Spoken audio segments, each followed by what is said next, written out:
Hi guys, and welcome back to PJ Maybe's review on Wednesday. And with me is Jim the Viking.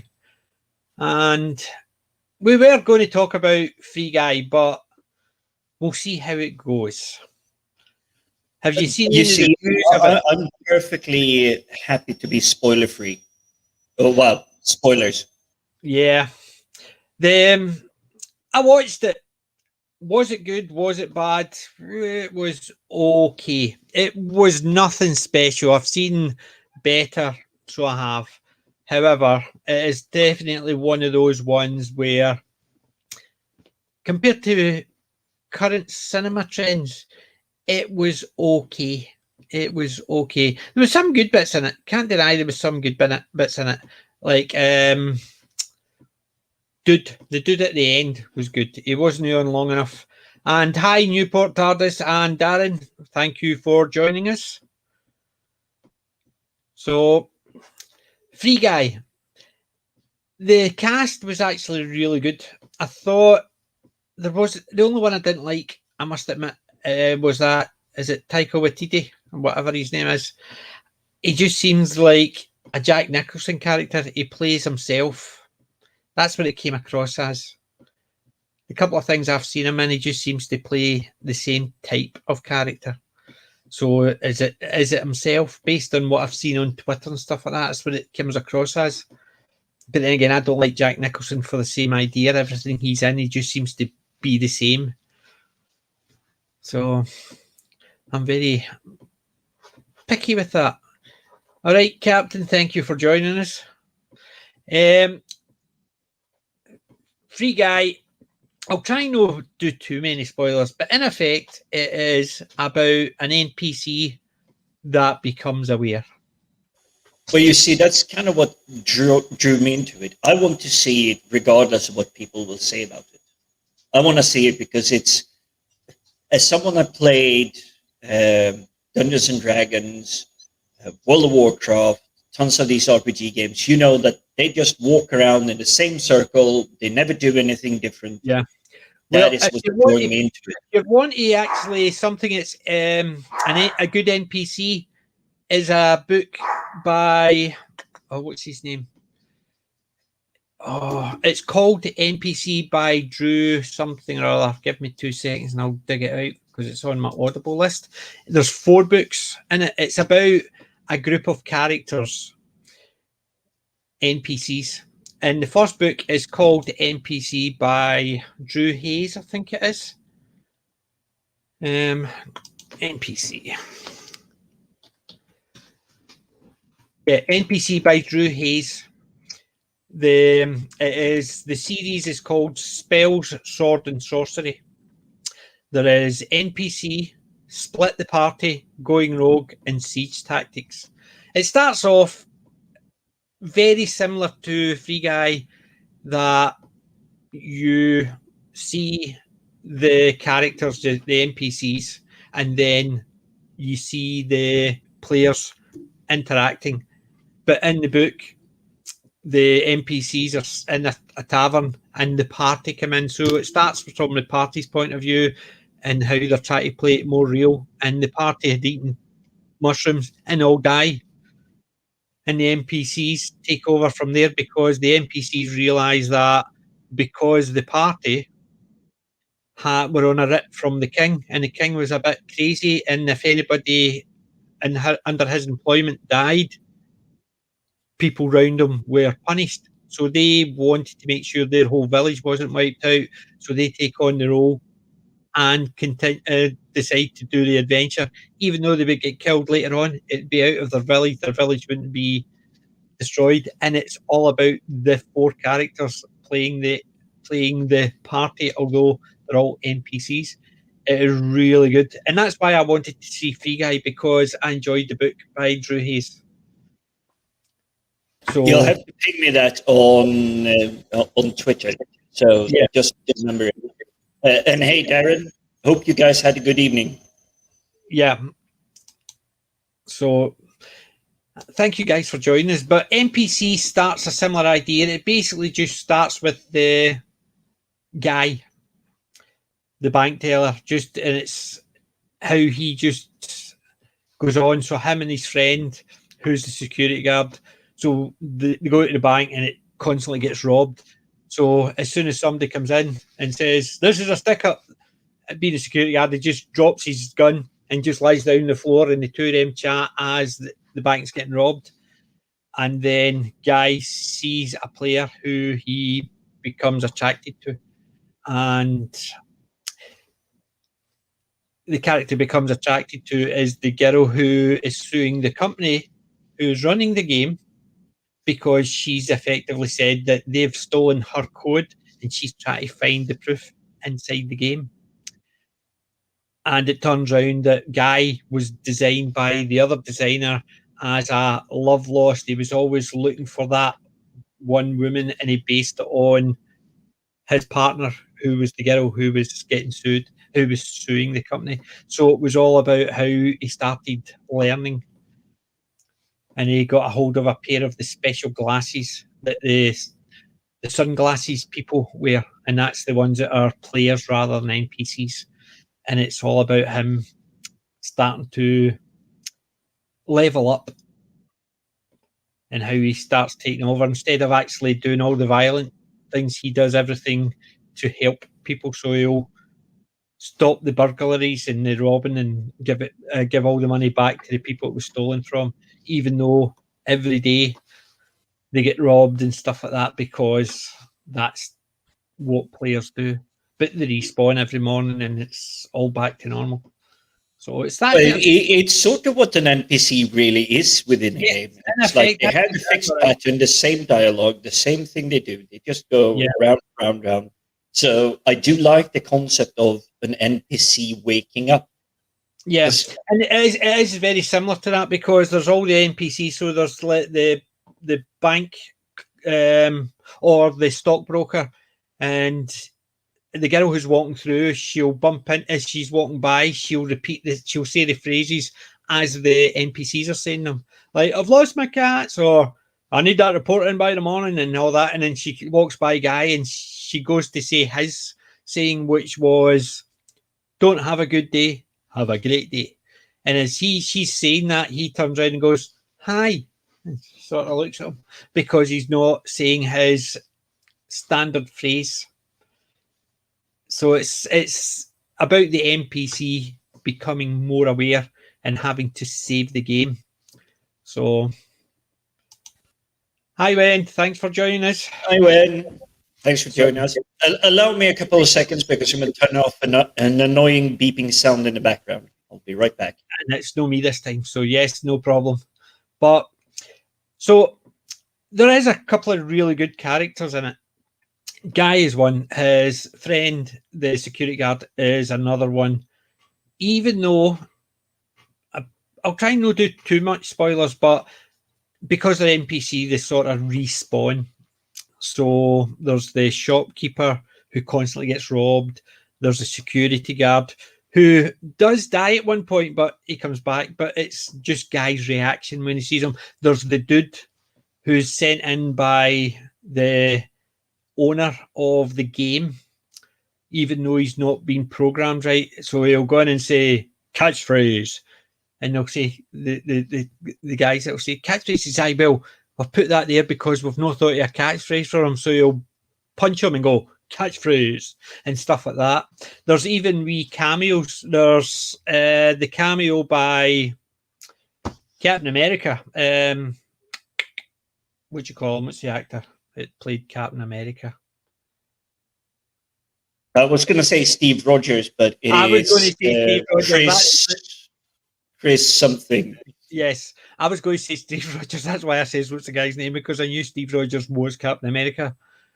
Chris Hemsworth. No, it's not Hemsworth. It's Pratt. Chris Evans. Chris Evans. I keep on Pratt. Why did I get Pratt? But Chris Evans. So there's a bit where dude's about to punch him, and he does that into his equipment. He's got his glasses on, so he flicks through his equipment. And as he punches him, he goes dunk, and it's the Captain America shield, and it goes to Chris Evans, and he goes, "Hey, wait a minute!" So because obviously, so there's wee cameos, wee like that, but there's a lot of cameos by people who, to me, they're known entities. They're us YouTubers. That's one thing that I thought. It sounds weird, but it might bring me out of the immersion of the Yeah, game. I think And I it's think, not by the way, identical. Darius was probably faster than me because we do have like that 30-second like Delay, you know. glitch. But I think he was faster than me picking out. It was Chris Evans. Ah, right. So there's the other two Peters. Or sorry, the other two Chris. Chris There's a lot of amazing Chris's around at the moment. That was Peter Quill. So that was basically Star Lord, Thor, and Captain America. Chris. Yep, there's a lot of amazing Chris's going around. Yeah. But because I've not really watched any of the movies, so it was just getting them all mixed up. But I must admit, next to Deadpool, this is my favorite one for. Jesus, his name's disappeared again. Who played Guy? Come on, people, who played Guy? It was on the tip of my tongue. It's Deadpool. Deadpool he does the aviation gin. Yeah, that's the problem. Is see the names, they just sort of stick there and then disappear. Well, his face is on the screen at the moment. Ryan Reynolds. Ryan Reynolds. That's the one. Thank you, Darius. And again, Darius is on yeah. Yeah, basically, I think this is my favourite after Deadpool for Ryan Reynolds. It is very, very... He's very good in it. He's definitely the highlight of the movie. And considering the movie is an okay movie, but compared to a lot of movies currently, I think it's... Compared to them, it's fantastic. What's this? James Bond, Captain. You're doing your James Bond stream. What's it? Finally realised that having multiple actors play James Bond is a problem and always has been. See, I don't see that because James Bond to me is a code name. Yes, exactly. So, although I have my favourite, Sean Connery, but I don't mind a Pierce Brosnan or Roger Moore or George Lazenby. I don't mind them because it's a code name. I even liked David Niven, the original Casino Royale. Wow. now we're really going back, but it is still for me, it's a code name. But yes, he is. Yeah, unlike the Doctor. He happens to be a man. He happens to be British. He's not Dutch. He's not German. He's not French. He's not Irish. If you allow the Scottish part of the story, but he's UK based. Yes. He's not an American. He's not a Canadian. Yeah. So, yeah, an Irish actor playing Bond wouldn't have an issue because it's part of Britain. Yeah. If you lay heavily on the brogan, it's like the dialect. Same again. I've heard people say, no, James Bond has to be this type of person, a character. The only thing I would say, James Bond has to be male. Colour makes no difference because as long as he's British. Oh, I agree. Idris Elba could be an amazing James Bond. I think he would be an amazing James Bond, but I've seen people saying it has to be no, because it's a code name. He just has to be a British actor. It's the same as Doctor Who. Doctor Who has to be a British male actor. Could you imagine Doctor Who, and I will say this facetiously, as Crocodile Dundee, played by Crocodile Dundee? No. Steve, no. I love Crocodile Dundee. I love Paul Hogan, but no, it cannot be. You could be Welsh, Irish, Scottish, or English. That is it. Yep. but whereas the Doctor, I think, has to be English. Scottish actors have played them, but they've rid of their Scottish brogue for it. And I think he has to be.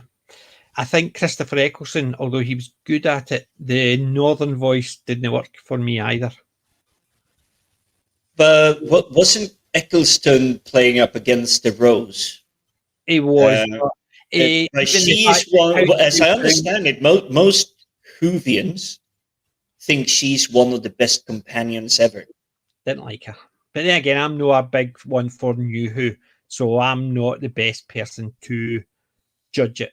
But again, I'm a New Who. It's like I watch it every now and then. It's like the Christmas specials, the what do you call it, the transition between one Doctor and the next Doctor. I love watching those, but picking up every episode in between of it, I don't have that investment in it. I like it because it's good sci-fi. Yeah. Darius Munchausen, Paul Hogan, and I beat him that time. Yeah, I do like Paul. I've actually got a load of Paul Hogan's early stuff somewhere. When he used to actually, he's Australian, not sitcom, but it was basically it was like Naked Video.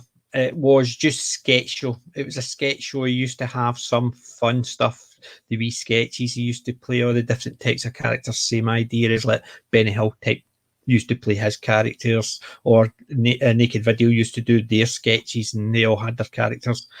But I do like Paul Hogan. And see, the thing is, Free Guy, I could see getting played by anybody. There was a number of characters probably, or actors that could have played Guy in this. So Ryan Reynolds being probably the best, but you could have had a Paul Hogan type in there. You would have to have someone who has got that comic timing. And I have a feeling that when we'll pick up on this, not singling you out here, Wendy, but if you look at the Kingsman, the American bourbon secret agent, he's famous for doing like dancing films and stuff like that.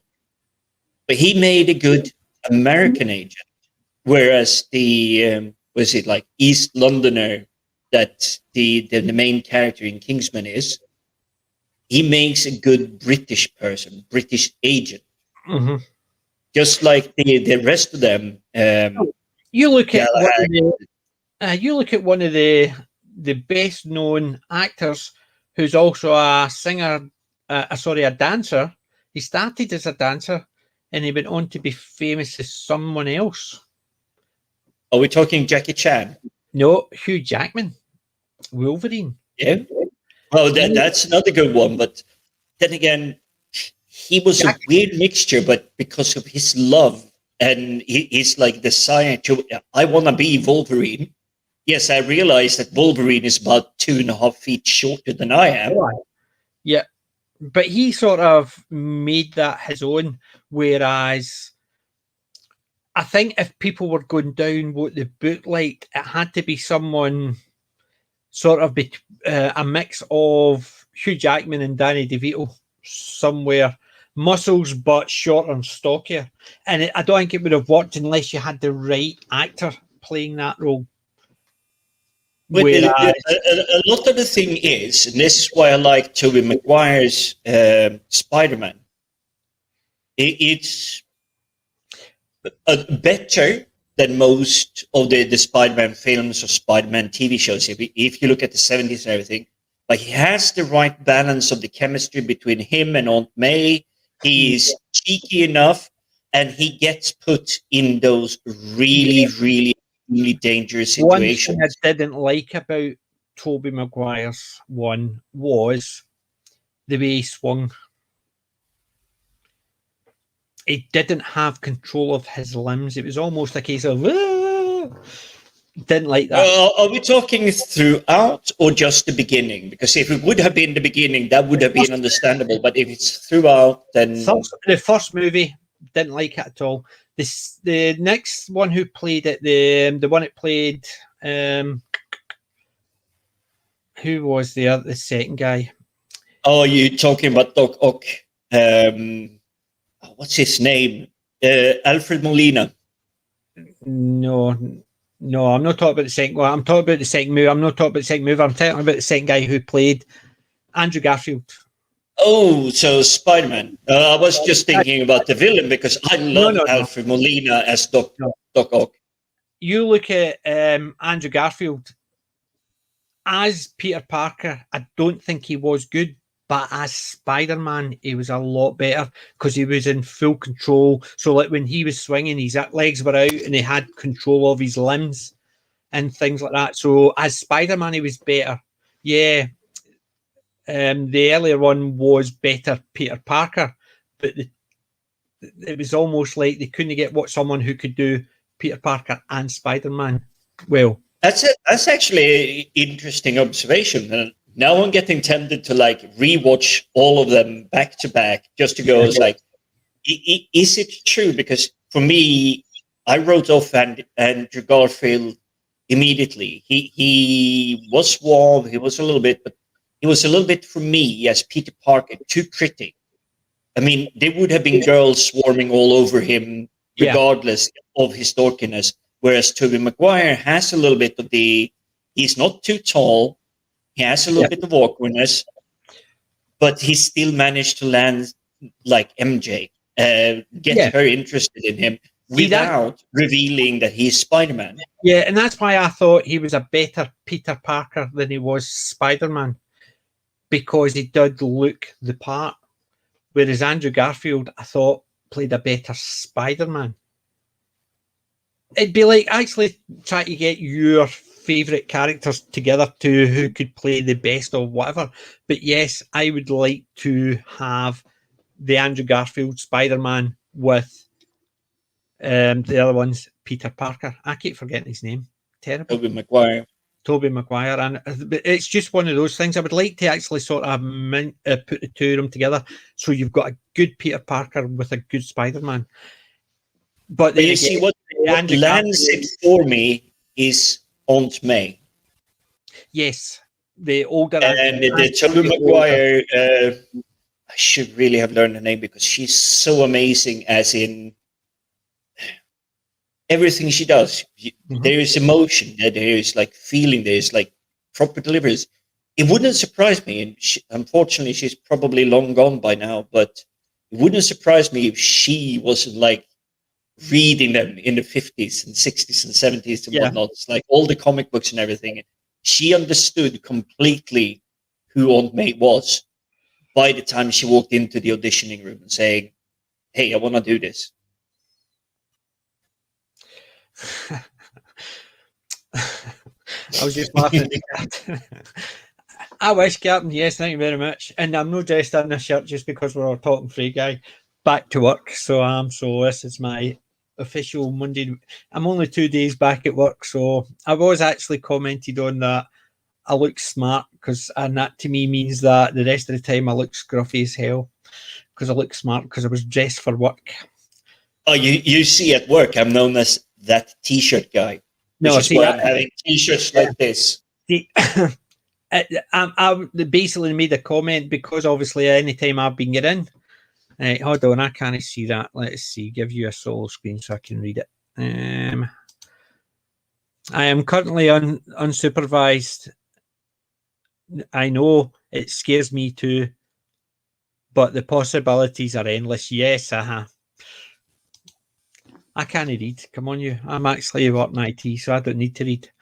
That's like me. But no, see, it's the benefit of working in IT. It's you don't really, unless you're selling something to someone else, you don't really have to have a shirt and a tie and a suit and trousers.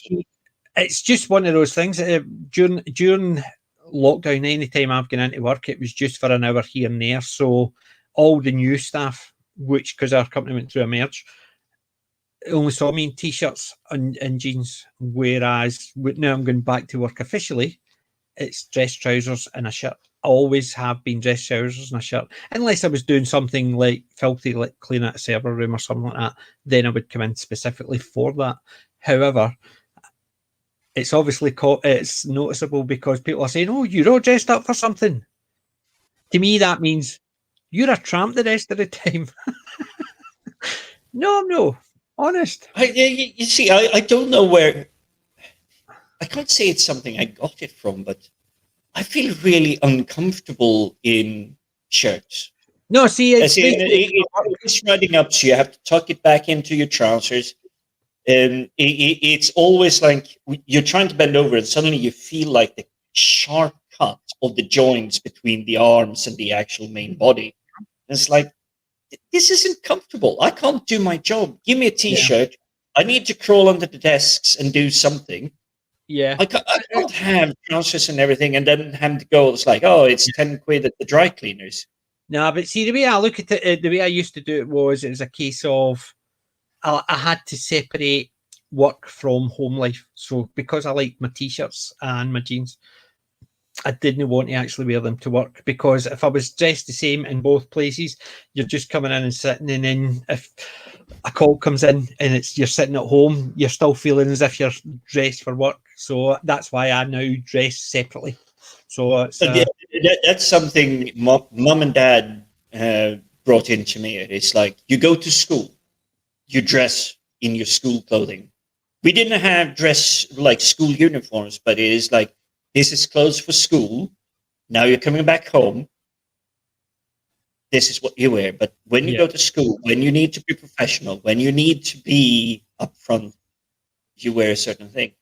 Yeah. And I managed to do a little bit of mix of it, because if I'm at home, I'll wear any garbage, pretty much. It's like t-shirt, shorts, whatever. But if I'm going into work, then preferably it's comfy shoes, it's jeans, and it's a t-shirt. Yeah, but see, because I wear them at night and at weekends, it feels exactly the same if I'm going into work, and that's why I didn't like it. So, oh no, I have a secret for you here. There's a difference between a t-shirt and a t-shirt. No, I know. T-shirts I would class as suitable for work only. I've got t-shirts that I like, end of story. And to me, all my t-shirts are all my t-shirts. So that's why I don't separate them that way. If I've got a t-shirt, it's a t-shirt I like, and I'll wear it at any point. I've only got one. But there is. I'm not sure what it is. It's material or something, but they're more. The t-shirt I wear to work, with the funny slogans and everything, they're more the rough spun, rough, hard cotton, almost like denim hardness level. But the ones I wear around home are more the pajama kind of level. It's more cottony. I know what you're talking about, but no, see, it doesn't matter where the feel of the t-shirt. It's a t-shirt, and I like it. End of story. So that's why I work for work. But I always turn it around when somebody says, "Oh, you're dressed smart." So you're basically saying the rest of the time I'm a tramp, and they go, it makes them actually stop. Comeback. I will give you that. Yeah. But yes, but no, I'm not just straight wearing this because I was talking Free Guy, and he was dressed, and he's got his. That's what I liked about Free Guy. Every time we went into the cupboard, and it was the same shirt, same tie, same pair of trousers, and he had loads of them. So, because he was an NPC, and that's how he was. Because that's the thingy, but no, yeah. Thank you very much. I try. Yeah, sorry, Darius. I'm not cleaning up whatsoever. This is just me. This is what I am. Yeah. So no, this is my work. At the moment, 2 days a week, Monday and a Wednesday is my return to work. Eventually, I'll go to 4 days. Then eventually, I'll go to the full 5. And truthfully, we haven't been given the full scope of it, but they want us back Tuesdays and Wednesdays now, which I find like. I got to choose the 2 days, and a Monday's great for me because I play Magic the Gathering on Monday, and I'm already getting into town. So it saves me a third day travelling up and down. So I just do it on the Monday, then I'm up the town. But I love my man cave. But even after a year and a half, sitting in my man cave 7 days a week, 8 o'clock till 12 o'clock, or sometimes a hell of a lot later, even I'm getting sick of myself. Well, I do have a curious question here now, though, for Darius. He's always hearing that he cleans up nice. Does that mean he's dirty all the time? Yeah, that's exactly what I say. If somebody says to me, I clean up, that means the rest of the time they must think, my God, look at the state of you. So when you ask them that question, it's basically, yeah, I've got my responses, and every time somebody says it, they go, here we go again. But it's just one of those things. If you want to annoy someone, just actually ask the question, because you see them try to actually go and try to justify it. And hi, not Brian Young. Thank you for joining us. Good evening. Yeah. But you see, I do like the fact that I've been working in IT for such a long time. It's not like a braggart statement or anything. It's just that I've been around for a time. I know things, and I know that people are coming to me to ask for help. So when they're trying to be the socially pleasant because they know they're going to ask me to do a lot of work for them, I do take that moment, that tiny little window, and just stab back a little bit quickly, just to take off the edge, because they're going to come with a heavy workload and say, you need to do this. We want you. We require your help. But I do take that time to just poke. Yeah. I'm just looking through some of these comments, and just in case, thank you for joining us. Just in case I missed you the first time. Sorry, by the way, machines are beeping in the background. Yeah, I know that's a terrible joke, but I had to say it, the just in case one. I started a job where I was told at the interview that it was a collar and tie dress code. So I brought some new shirts. 2 weeks after starting, the dress code was changed to informal. Oh, the worst one I had was, believe it or not, I used to work for a company above the old Boots building in Glasgow, which is long gone. The dress code for the men was shirt, tie, dress trousers, and dress shoes. The dress code for ladies was no jeans. That was it. So they could come in. It was one of the hottest summers on record. So all the guys are sitting there. The ladies are going, all those guys are smelling a sweat. We're all sitting there with a shirt, tie, dress, trousers, shoes on. And all the ladies were sitting there with T-shirts, pair of shorts, and a pair of flip-flops, complaining that we were all smelling a sweat because we had to actually formally dress, whereas the ladies' dress code was no jeans. That was it. So they were coming in with T-shirts, boob tubes, pair of shorts, and a pair of flip-flops, and they were complaining, and we were complaining about the heat. So I don't like dress codes. It's, unless they're formal for both or casual for both, I don't like it when there's specific ones like that, especially when whoever makes the dress code doesn't want to actually say. Glasgow, I was there, attended the World Sci-Fi Con in 2005. I might have actually been at that one. That was a while ago, a good long time ago. But the main ones that I've been to was the Sci-Fi Con, was the one with Terry Pratchett. They did the Terry Pratchett one the year after, I think. It was a Sci-Fi Con. It actually, the main one was Terry. Was that the 2005 or 2006? I can't remember. It was a long time ago. Yeah, and it is definitely unfair. Especially when it's the hottest summer on record at the time, and we were all basically forced to wear shirts and ties. Even if it was a short sleeve shirt, it was still, you had to wear a tie and dress trousers. Didn't like it. But anyway, enough about this. Too much work talk. Too much work talk. But Free Guy, definitely, Jim. If you've got a chance to see it, I would definitely say see it. It is fun. But if you like the NPC type stories, definitely Drew Hayes' NPC book series, Spells, Sword and Sorcery. That's about a group of NPCs who act. And the thing is, the good thing about that book series is you've still got the characters in the real world playing the game and interacting with the NPCs.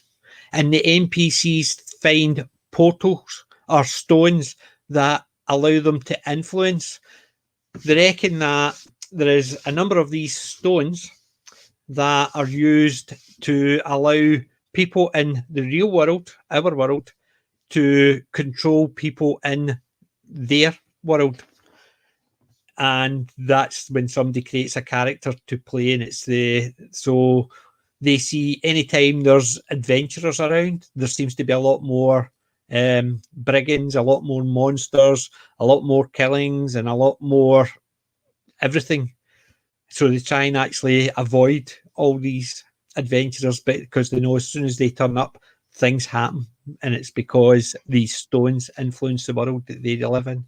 But So I've added it to my shopping list now. So Drew Hayes, Spells, Swords, and Sorcery. That's the one, yes? The first book is called The NPC. Simple as that. And there's 4 books in the series at the moment, and they are great. They're definitely the best books I've read in a long time. My favourite book was Ready Player One. So it was. And I read that. I've only started slowly listening into it, but I've been going through an Andy Weir he did 2 audiobook phase. He did 2 books, Ready Player One and Armada. Armada was his first book. It was a similar premise, but it was all about people playing games, and effectively it was a training situation for a world-ending thing that was going to happen. It was good, but Ready Player One was a lot better because I recognise about 90% of the games, books, comics, and everything they talked about. The music, I did know the references to the music, but I was never into music. So, you see, for me, in that the games, the hidden gems within the games and the music, that hit the spot for me. But the rest, the story, shall we say, the red thread going through it, wasn't so much there. Yeah. That was the World Sci-Fi Con he was talking about, and I went to the one with the Terry Pratchett, and I can't. It probably is. It was an earlier one. Then it could have been earlier because I didn't go to the one with George R.R. Martin. Yeah, the Armada was very like Ender's Game. I thought it was better because it wasn't about one character. It was they're trying to get the best of the best, so there was a number of them, and one of the guy who was the main point of view for the story, his dad used to be a gamer and he thought things were happening, so he disappeared, and it turned out his dad had been recruited and they'd faked his death because, and it was this is as he's grown up, he ends up getting recruited and meets his dad again. But it is a really good story. But Ready Player One to me was better because yes, it was, people say it's a lot of lists and stuff like that. I think it was a lot better because it was probably about the time I was right into the stuff.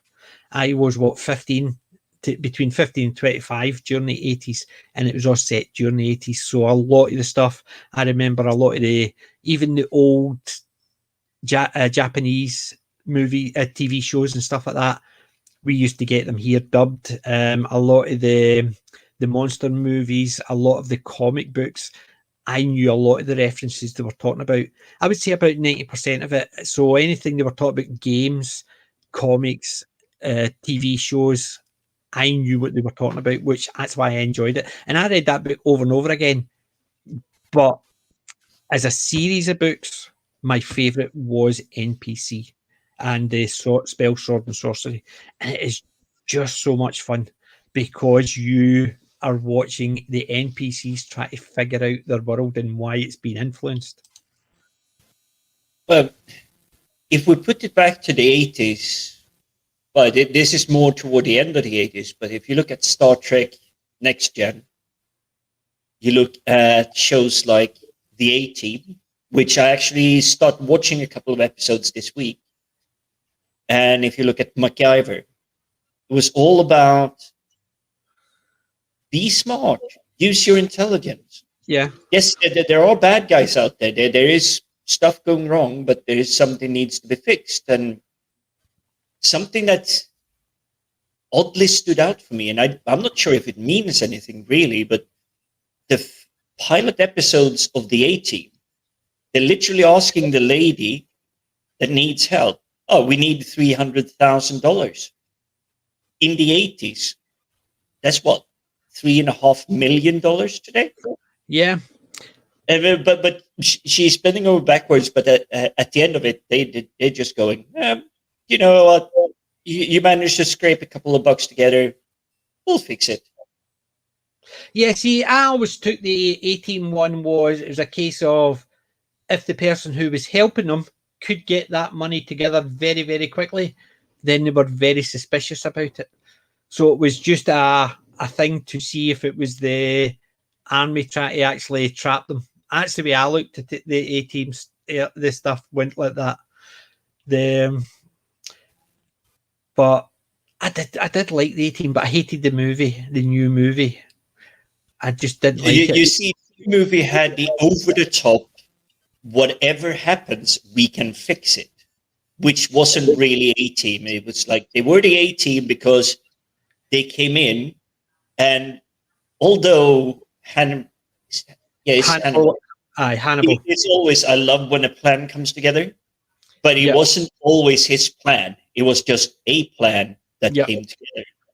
Yeah, Faceman, Howling Mad Murdoch, B.A. Baracus. It was, to me, they were the characters, and somebody else playing them just didn't seem. It just didn't seem the same.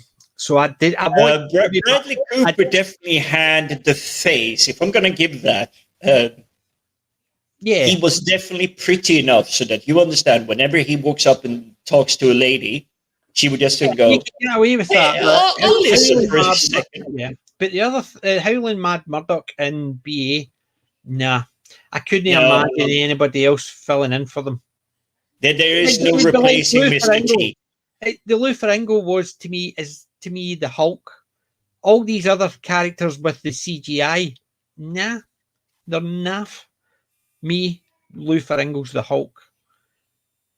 Yeah, I mean, it's just one of those things. Dwight Schultz is Howling Mad Murdoch. Yeah, but you see, it's also Barkley in Barkley as well. Wait, see, did he actually come in Next Gen, or was he just pure Voyager? I don't recall. No, he was in Next Gen. He was in Next Gen because Deanna Troi was the. She cancels him because of his addiction to the holodeck, and then he goes into Voyager, and that's when you've got the ones with Diana Troy in it as well, and it's about how they think he's just gone back into his old habit from when he was on Enterprise, and it turns around he was trying to work things out. And he just used the holodeck. He wasn't using it the same way as he was doing it on Voyager. But you see, that's still an amazing. Sorry, on. So he's a side character. Yeah, much. He's not even a main, but it's an amazing storytelling around. Who is this? What is this character about? Yeah. What did he do? And the fact that they managed to weave it in across multiple episodes, actually across multiple so-called universes, that's absolutely fantastic. That's really good storytelling. And that's other writers taking over and going, okay, there's this character. We'd like to take him over here. Yeah. Or her, like with Deanna Troi, because you knew what you would expect from Deanna Troi, regardless of where she turns up. It's not like what they did to 7 of 9 in Discovery. Wait, no, it was Picard. It's like, really, that is nothing to do with the 7 of 9 character. Yes, she was brought on to be the very highly attractive lady because they knew that the majority of people watching Star Trek back in the days, they were boys. Yeah. Nice, shapely, blonde woman. That's like the easiest recipe you can have. But the fun thing is you actually peel back the attractiveness of 7 of 9. And suddenly there is a lot of character depth within there. The development with the Doctor, with all the characters. Yeah. See, I think it's the opposite because Voyager's my favourite, I think, out of after the original series. It's a guilty pleasure, but I dislike most of the characters. And the one I dislike the most is 7. And it's for the simple fact is, if she wasn't so good looking, people would actually hate her. And it was because her character was rude, obnoxious, and just overbearing. But she got away with it because she was good looking. I see her more.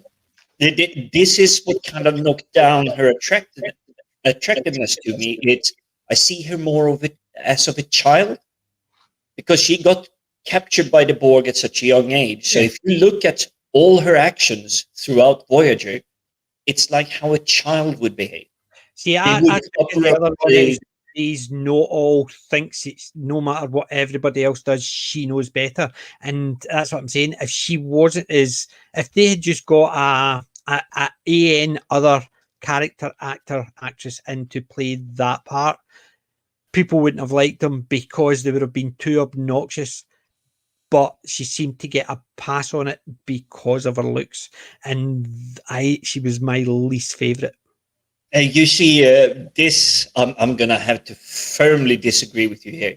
Yeah, and my least favorite character, although I find her more attractive, well, as she was represented back in the days, is Kes.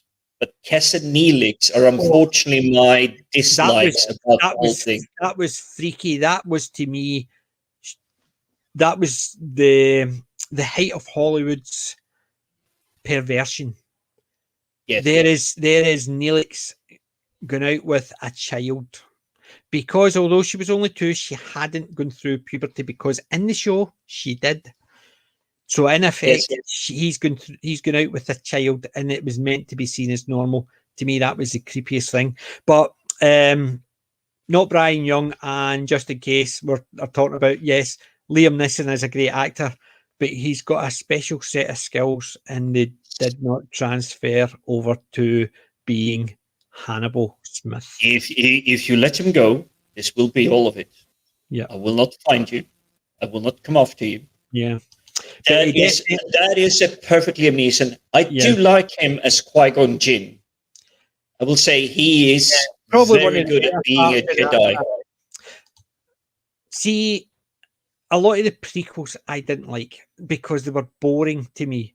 The parts of the prequels I liked, Liam Neeson as Qui-Gon Jinn was good, but I liked the sword fight between Darth Maul, Obi-Wan and Qui-Gon Jinn. To me, that type of sword fight, it was lightsabers, but that type of sword fighting is what I want to see in the Wheel of Time, because it was almost like a dance. You see, the guy that played Darth Maul, he's like an extremely level stunt actor. He knows how to wield swords. He probably, I'm not sure, I haven't watched all the behind the scenes, but I'm he was sure that choreography. Training, the choreography, it's like, this is what you do, this is how you do it. He probably spent weeks training them. It's like, this is how you hold it, this is how you wield it, this is how you swing it. The whole thing. And the thing that I like more about the actual sword fight is the music they brought back. The song is called Duel of the Fates. Mm-hmm. And it is spot on. It's spot on in terms of Star Wars. It's flawlessly landing, and it's an amazing fighting scene. To me, that fight sequence is the best part of the prequels, hands down. Yeah, Ray Park is his name. Most of it was boring and sand and how I really don't like it. And really, I don't want to actually watch about sand. Come on, the love story between Luke and Leia is a lot better. Yeah. Even though Luke and Leia... They're sisters. Spoiler alert, by the way. The film's been out for 40 years, but now I don't care about spoilers. Aye.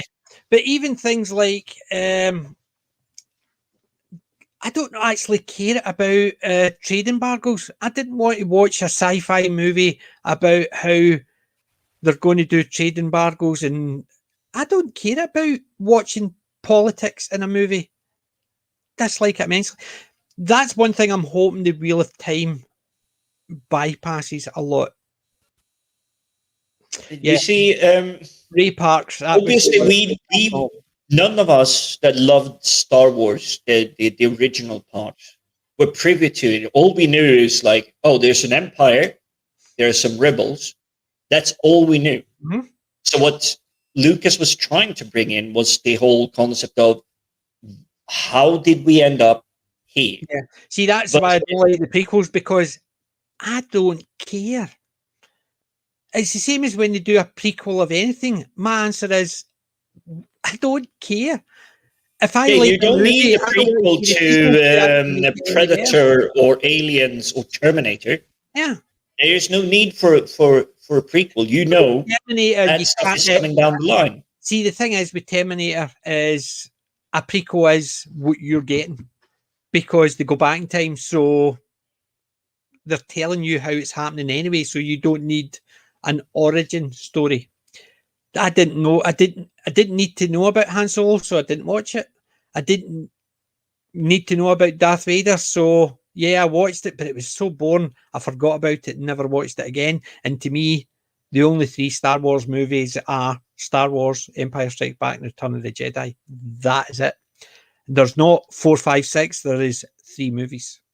Yeah, I know some people actually... There are 3 movies. There is a lot of good games. There are some really lovely fan fiction books, but I do say fan fiction books because it's fans saying, oh, this is a really cool universe. I would like to play a story. And I do like that part about the fan universe. And no shade on J.K. Rowling. The Harry Potter books, really good, like teenage drama, growing up, becoming an adult. But I've read, thanks to my brothers, quite a lot of fan fiction around it. Mm-hmm. And sometimes they're way outshining the original author. My daughter grew up, my oldest. She's a big Harry Potter fan. She's been reading Harry Potter since book 1 was first published. She gets annoyed when people who started reading it and watching the movies start telling her she doesn't understand them. She's been reading them since she was a kid, and she's been reading them since day dot. The first book she picked up for the Harry Potter was the very first one. No idea what it was called. I didn't read them, but I was there standing with her when she was at 12 o'clock when the bookstore was opening because the new book was being released the next day, so they were opening them at midnight so people can get them. But so I can understand her, and I can understand why she likes it. But you see, I think, and I'm probably going to get a ton of hate messages on Twitter for saying this, but I think Harry Potter for the 90s kids is what Star Wars was for us 70s kids. Yeah, and that's the thing,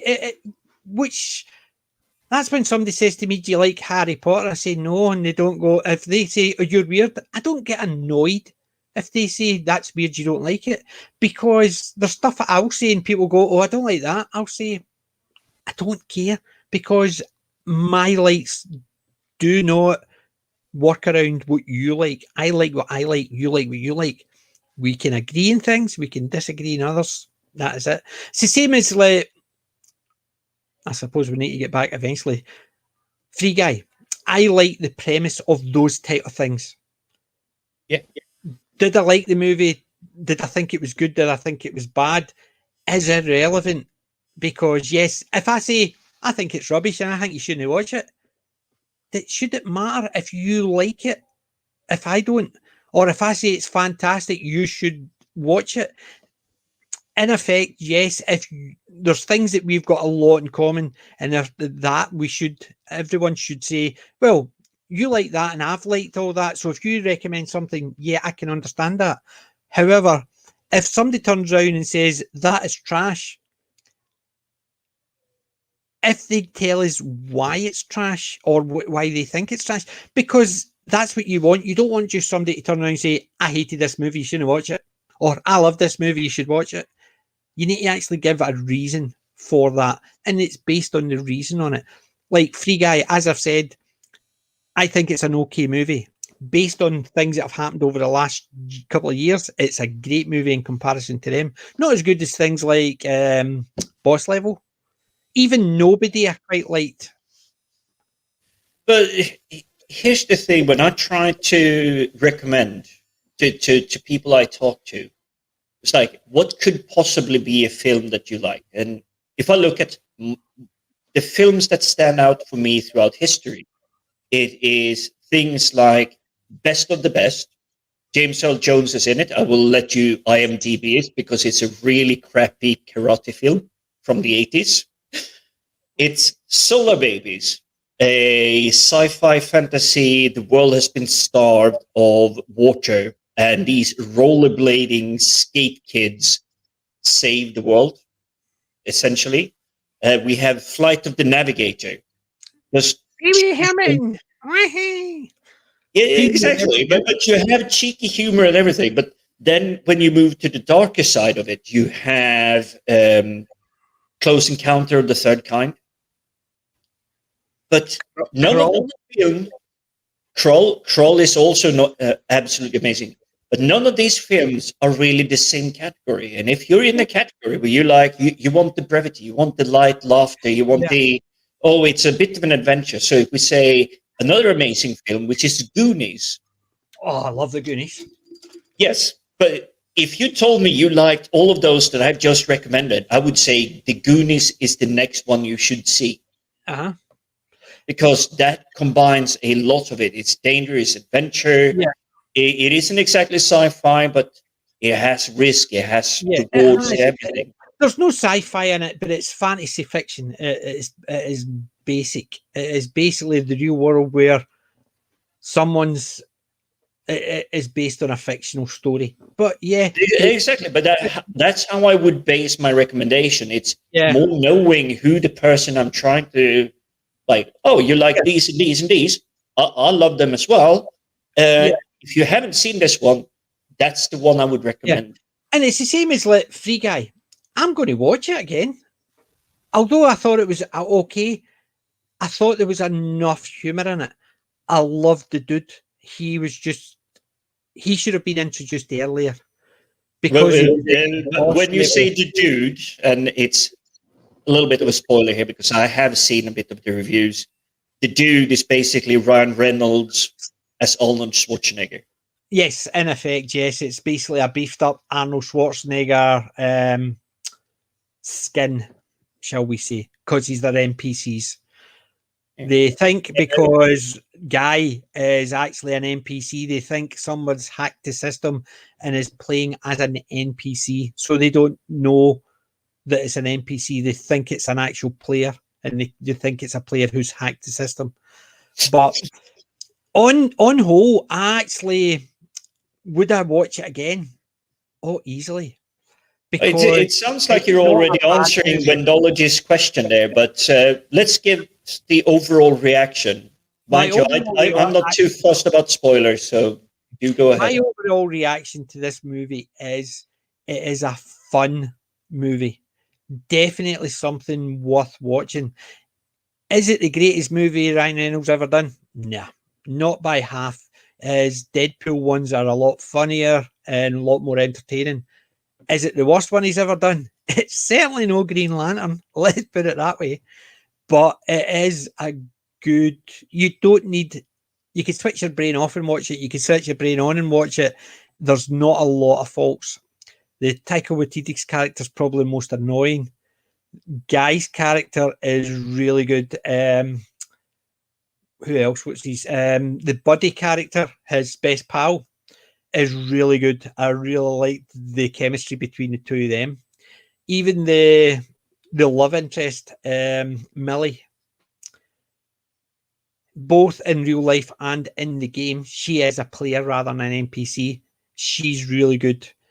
There's a couple of silly bits in it, like for instance, the Ryan Reynolds character can kiss, yet it's not been programmed into the game, and the players don't understand how he could do it if they think he's a player.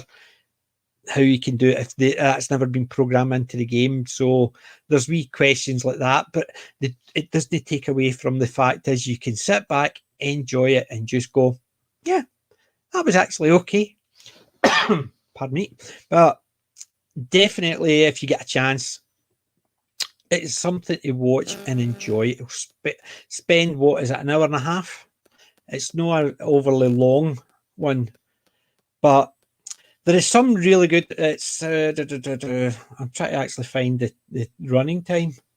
1 hour 55 minutes, so nearly 2 hours. But some of the characters, the NPCs, are really funny. Like the hostage, he's really funny. But the guy that gets set on fire is really funny. The ice cream vendor, he's not got a big part in it, but even that, you just smile when he talks or when he's actually interacting with Guy. Even the cat lady Phyllis is hilarious, especially when Guy actually turns around and says, "Can you not keep your door locked so the cats can't get away?" Because her saying is, "I've lost my cats, but someday help me find my cats." So they've all got their own wee phrases. You've got the big city dreamer who basically is going, "Isn't this a lovely place? Great to be out." And then you've got the young girl who is meant to be the naive, just get into town. This town is super. Then you've got the businessman who only says things like, "I need that report by tomorrow," and it's just things like that. So there's the NPCs just effectively say the same thing when players are around, but when the players aren't around, they all chat to each other. They've all got lice out with that, and it starts off with Buddy and Guy in the bank doing their usual job. Buddy's a security guard. As soon as somebody comes in and says, "This is a bank robbery," he just drops his gun, lies on the floor, and the two of them chat while the place is getting robbed. So it takes you out of the, yeah, this is a game. It's just about these two characters who have to live through this every day of their life. But initially, you don't see it as a game. It's only once, if you didn't know the story, it would be this is a weird movie because he's walking through and all these things are happening and he seems to ignore it all. But obviously we know it's based inside a game. But you're looking at characters and you're sitting there thinking, how can these characters actually have that? Because they're NPC, and when they're actually meant to be in front of players, they just seem to repeat the same things. Yet out with when the players are there, they have got lives. So Buddy and Guy are best friends, and they've got their own houses, things like that. They have their breakfast in the morning, listen to the news, talking about how many explosions have gone off, how many bank robberies have gone off, how much damage has been done to the city, and things like that. And they walk through, and there's their friend who's the news agent, constantly getting robbed, getting thrown through a window and stuff like that. And every morning, you're at it again, we'll see you tomorrow. And it's just that type of thing. So they've got lives out with. But it is actually it's entertaining. It's the one you can just smile and go, "Yep, that was an okay movie." You're definitely not going to say that is the greatest Ryan Reynolds movie. You're not going to say it's a Green Lantern movie. Let's put it that way. So you're not saying it's the worst one. It's just an entertaining one. Like, listening to your description here, this is going to sound a bit wrong, but do you see it as a reverse Tron film? Actually, I believe in the user. Yeah, I think it is, because in Tron, it is one of the players gets dragged into the game, whereas this is one of the NPCs gets dragged into the player's game. So it's whereas Tron, what one would you class as an NPC? Any of his opponents? Because there was no really because it was always robots or the cars, and the only other people there were the sprites that people could choose to play. Whereas he get dragged in to play one of the presets, so he was competing against them. Whereas this one actually goes the opposite way, and Kelly Inch. Looks like my fun. Good friend gave me her Disney Plus account so I could watch The Mandalorian. I love Disney, but at least they're not paying for it. Well, that's fair enough. I've got an Amazon account because I've had one for years, and I use it for my Audible. It's all linked together, and I do a lot of purchases on Amazon for my Magic the Gathering and stuff like that. So you see, my Amazon account is paying for itself because I'm part of Amazon Preview. So I get the money back previewing things for them. Obviously, I can't tell what stuff I've watched, but you get signed for an NDA for 3 years, but you get to see the shows they would like to bring to life. Yeah. You give them your feedback, and they pay you anything between 5 and 20 quid to do that stuff. There is a couple of things on Amazon I would recommend.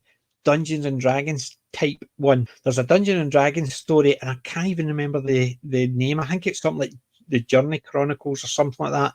Whereas it's a load of people get dragged into a Dungeons and Dragons type world, and they're playing as their characters. And it's a case of them trying to work out how to get home, but they still have to play as their characters.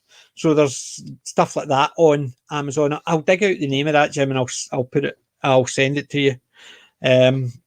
But yeah, I quite agree. I know a big Disney. I used to love the Disney, and I've got a lot of the Disney movies up there, but it's the old Disney cartoons.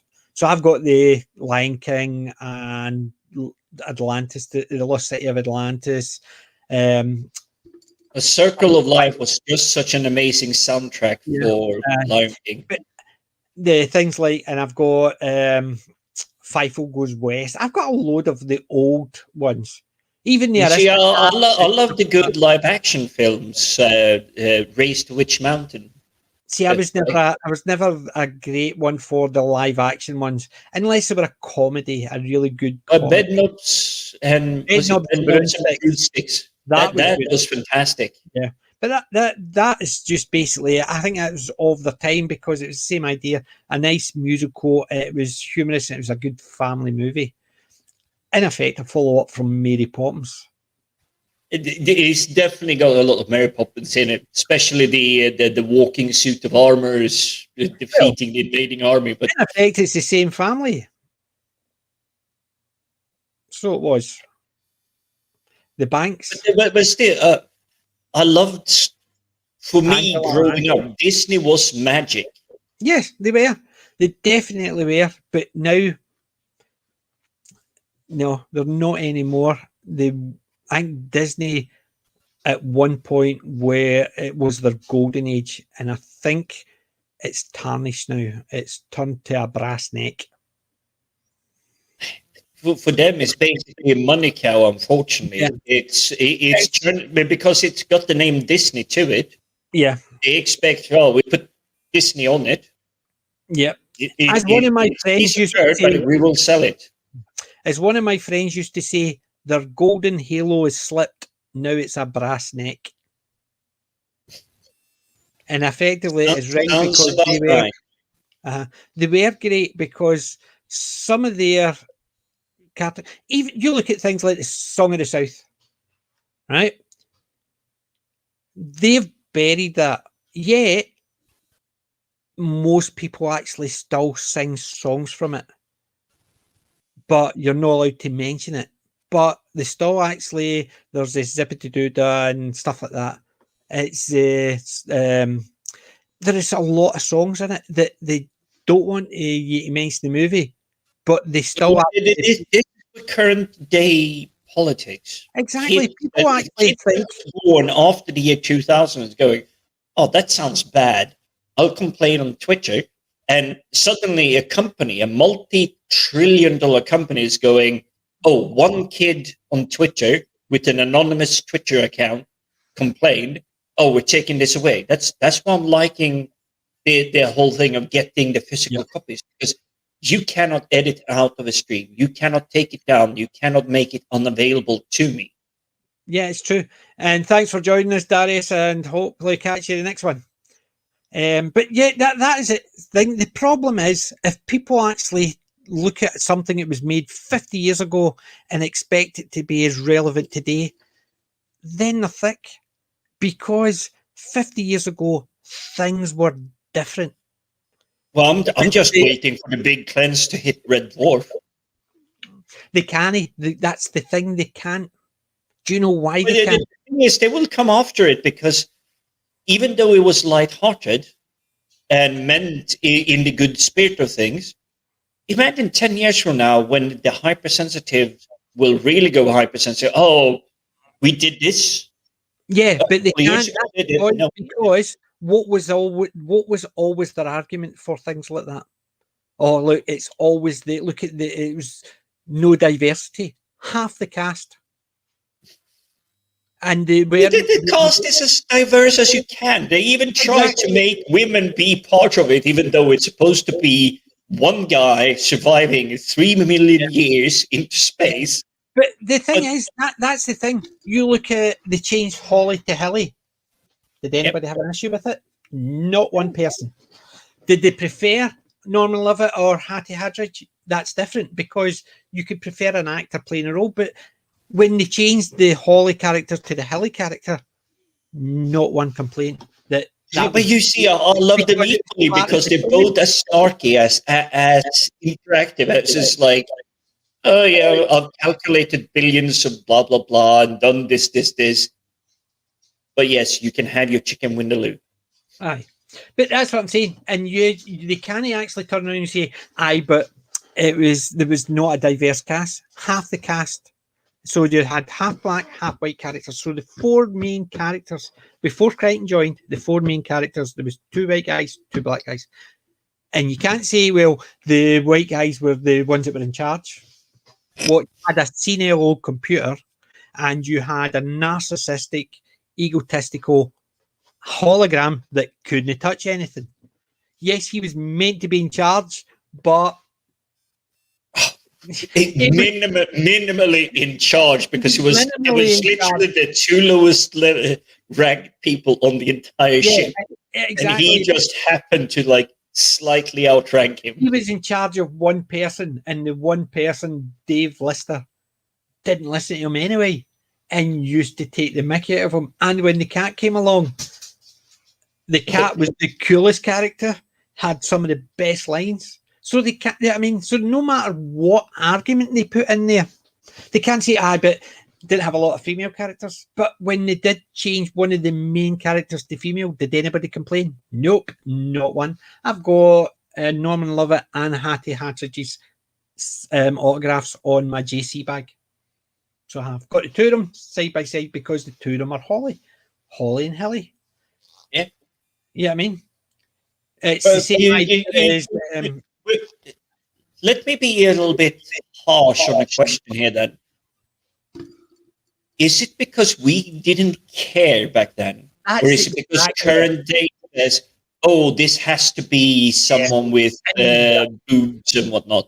That's the difference, because we didn't care. Because Hilly fitted into the place, because I've got it here. Hilly fitted in because we had seen Hilly before when they did the dimension jump, and they had the female Lister and Rimmer, which were 2 of the funnier characters. They could not put a female cat in. No way in hell, because nobody could have been as cool as Danny John Jules. So they put the dog. I have a slight curious. It's sort of a sideline. I'm not sure if you've seen.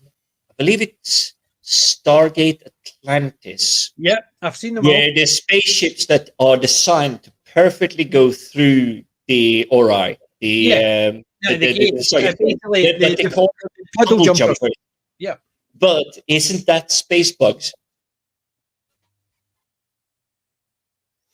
Actually, no. You mean You see, I get a mean- little bit of a nod that they are, even No, though you- there's slight different design and everything. But they and it's not space bug, it's starbug. Starbuck. Sorry, my fault there. The shape, it's no. I know what you're thinking, but no. The puddle jumpers are effectively cylindrical. No. I'm not talking about design. I'm talking more about how they are Used. affectionately mentioned. Yes, and how they're used, I suppose.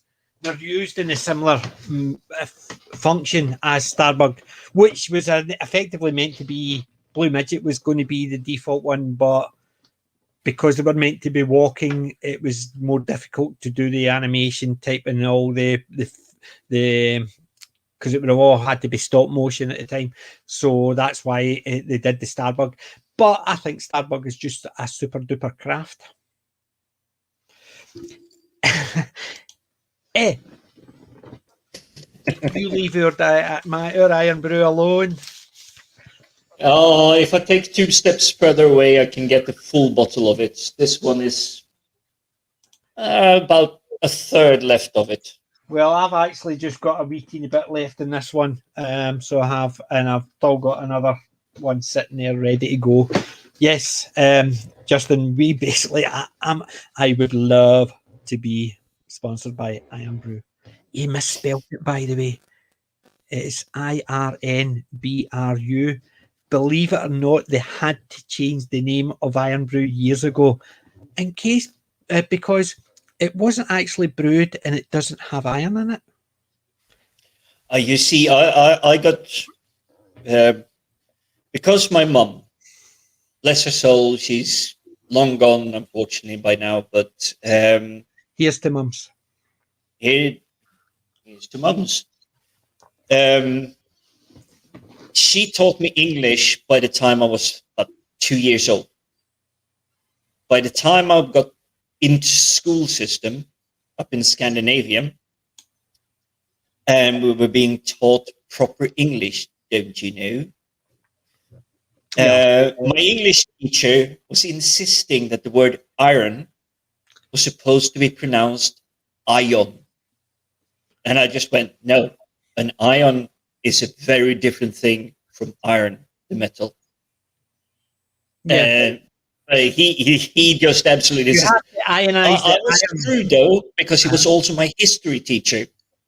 So while he couldn't flunk me in English, he was definitely gunning for me in history class. Yeah, but see, I still love the Iron Brew adverts. Iron Brew, made in Scotland from girders. And they couldn't do the adverts like that now because they're not allowed to actually imply, although it was called Iron Brew, they had to change the name because somebody says, but it's not made from iron and it's not brewed. That's why it's called IRNBRU, because they weren't allowed to say it was iron or brew because it wasn't made from iron and it wasn't brewed. It's crazy. Well, in the beverage, it has to be brewed. But I'm trying to see. I mean, even by accident, this should have some kind of iron in it. Yeah, but it hasn't. That's why they had to change the iron. Yeah, you definitely. I don't care about that. I love the drink. It's an amazing. The amount of caffeine in it, that's what keeps us going. Especially during long night shifts when you have like a 12-hour from 7 o'clock in the evening to 7 o'clock in the morning. Guys, you want to actually see something fun. Remember I was telling you Ed Doyle from Sentinel Comics, remember he was on my Wednesday stream a few weeks back? And they were talking about how they were doing, he was going to be doing commission work and he was going to do classic monsters.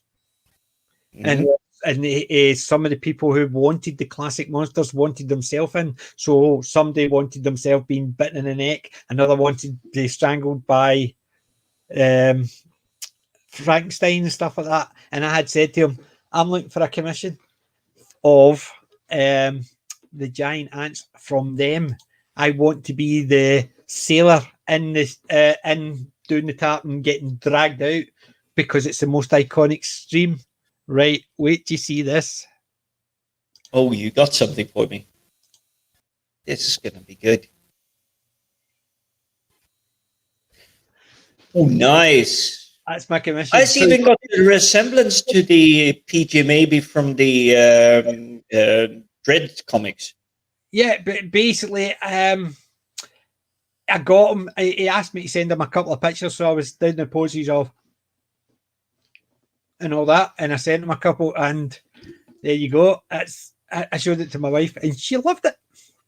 So there you go. I am now in them. So you see, the one thing I would like there, obviously all artists will hate critique, and it's not a critique, but you have a bit of a cheeky as like, oh, get away from me. But I would like, in the other hand, that you have an Iron Brew, but not black and white, an Iron Brew in color. No. I would say yes because it's definitely me, but because it's them, my favorite all-time monster movie. One of my other favorites, obviously, is this man here. Oh, what we got now then? Oh, Gojira. Yep. Oh, does that tongue, so to speak, light up? LED? No, it does not light up. But that was the one that I got the last week. Remember, I showed it. I took it out of the pack and I've assembled it. So his jaw opens, and you could take that out, and you've got your Godzilla. Sharp. Oh, the mouth even moves. That's really nice. The mouth moves, and what you do is open the mouth, and there's a bit at the back where you pop that in, and then you close the mouth, and there he's got his breath weapon. It's quite articulated. It's actually really good. How much did you spend on that one? 40 quid. That's really not bad at all. Uh-huh. Seeing that I spent 45 quid on my Flying Dutchman that I sent you a video of that I'm building. That looks really good.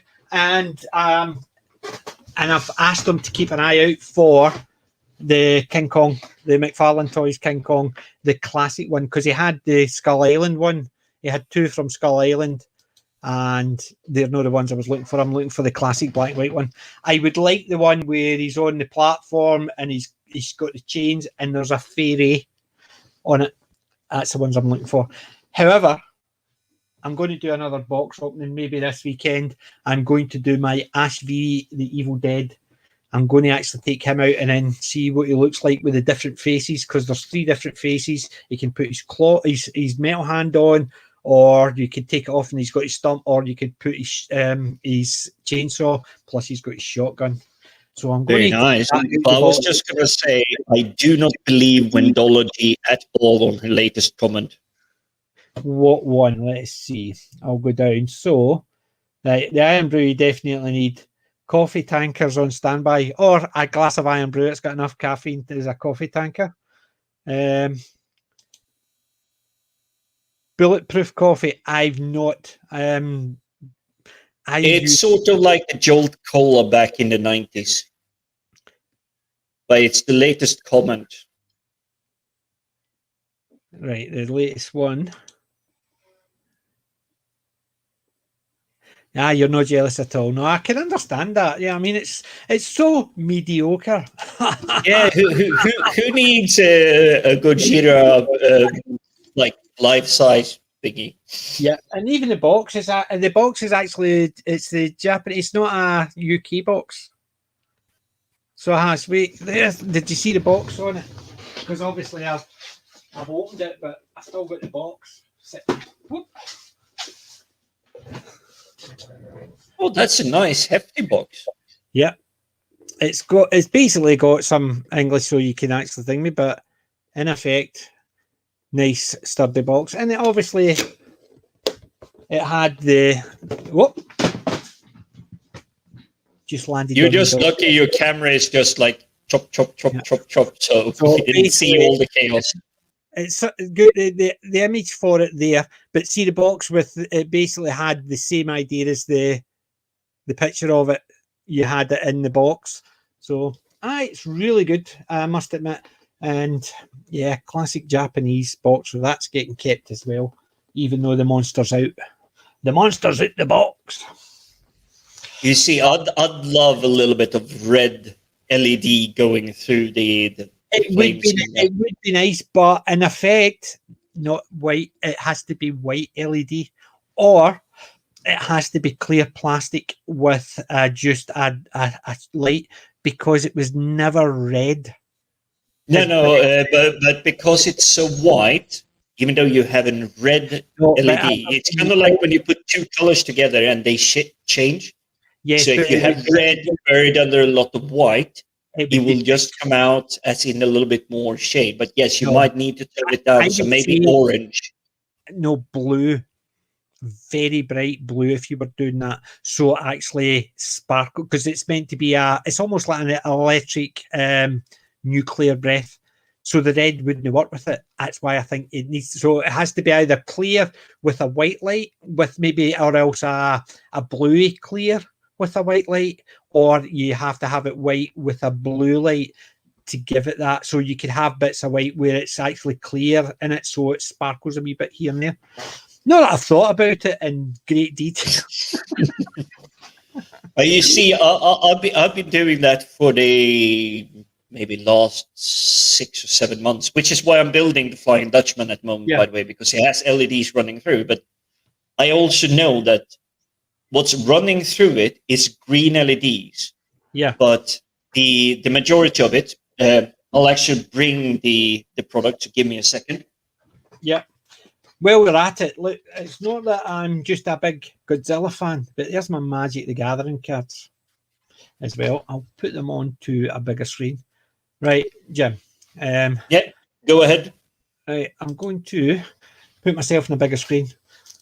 So there's my Magic the Gathering cards. Very nice.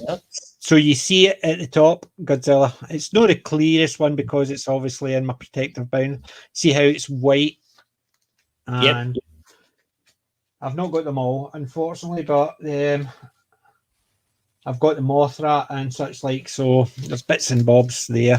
I've got all the standard cards, not all of them foiled, but I do like my Godzilla stuff, and I'm still collecting those. I've even got Baby Godzilla. Oh, really nice. So yeah, even those I'm collecting, and I could go out and buy them all, but I do like opening packs, so I still open the occasional pack to see if I can get them. Well, you see, the lovely thing is you get a booster pack, you know you will get one good card. One good card is guaranteed. But there may be a foiled card in there that is like, wow, that's really nice. In a standard booster pack, nothing's guaranteed. You could get a rare, but it could changed the rules.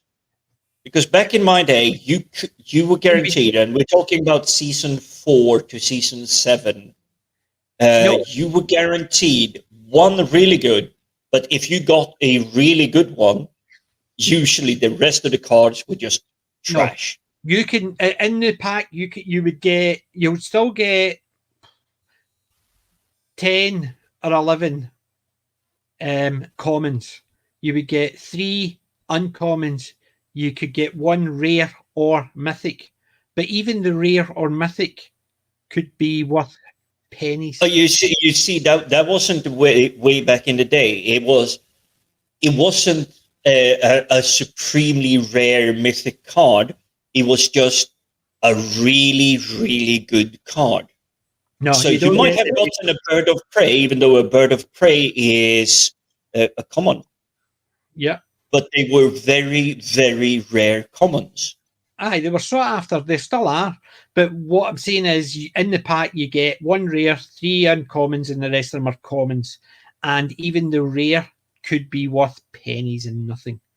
You do get the occasional foil, and you could get well, let's see.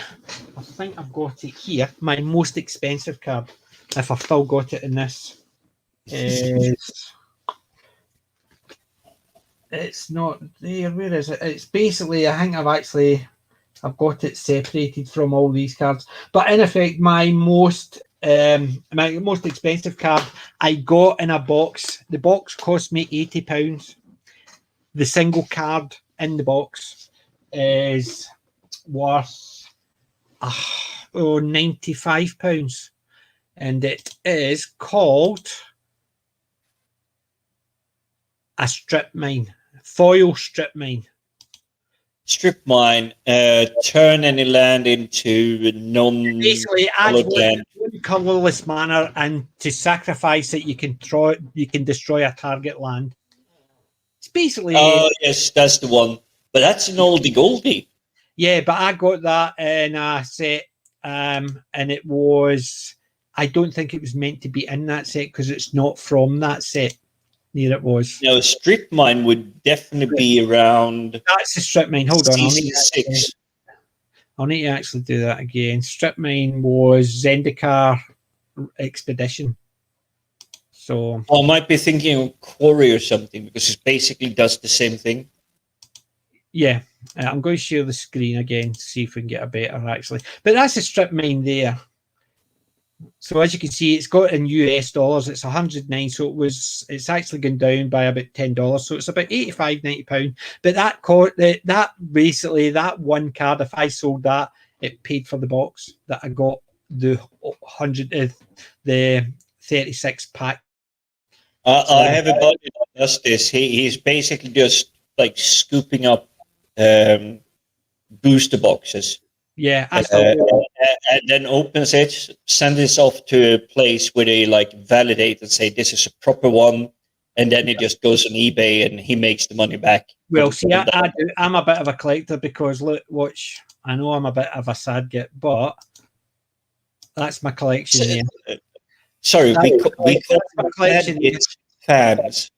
That's my collection there. The 20,984 cards.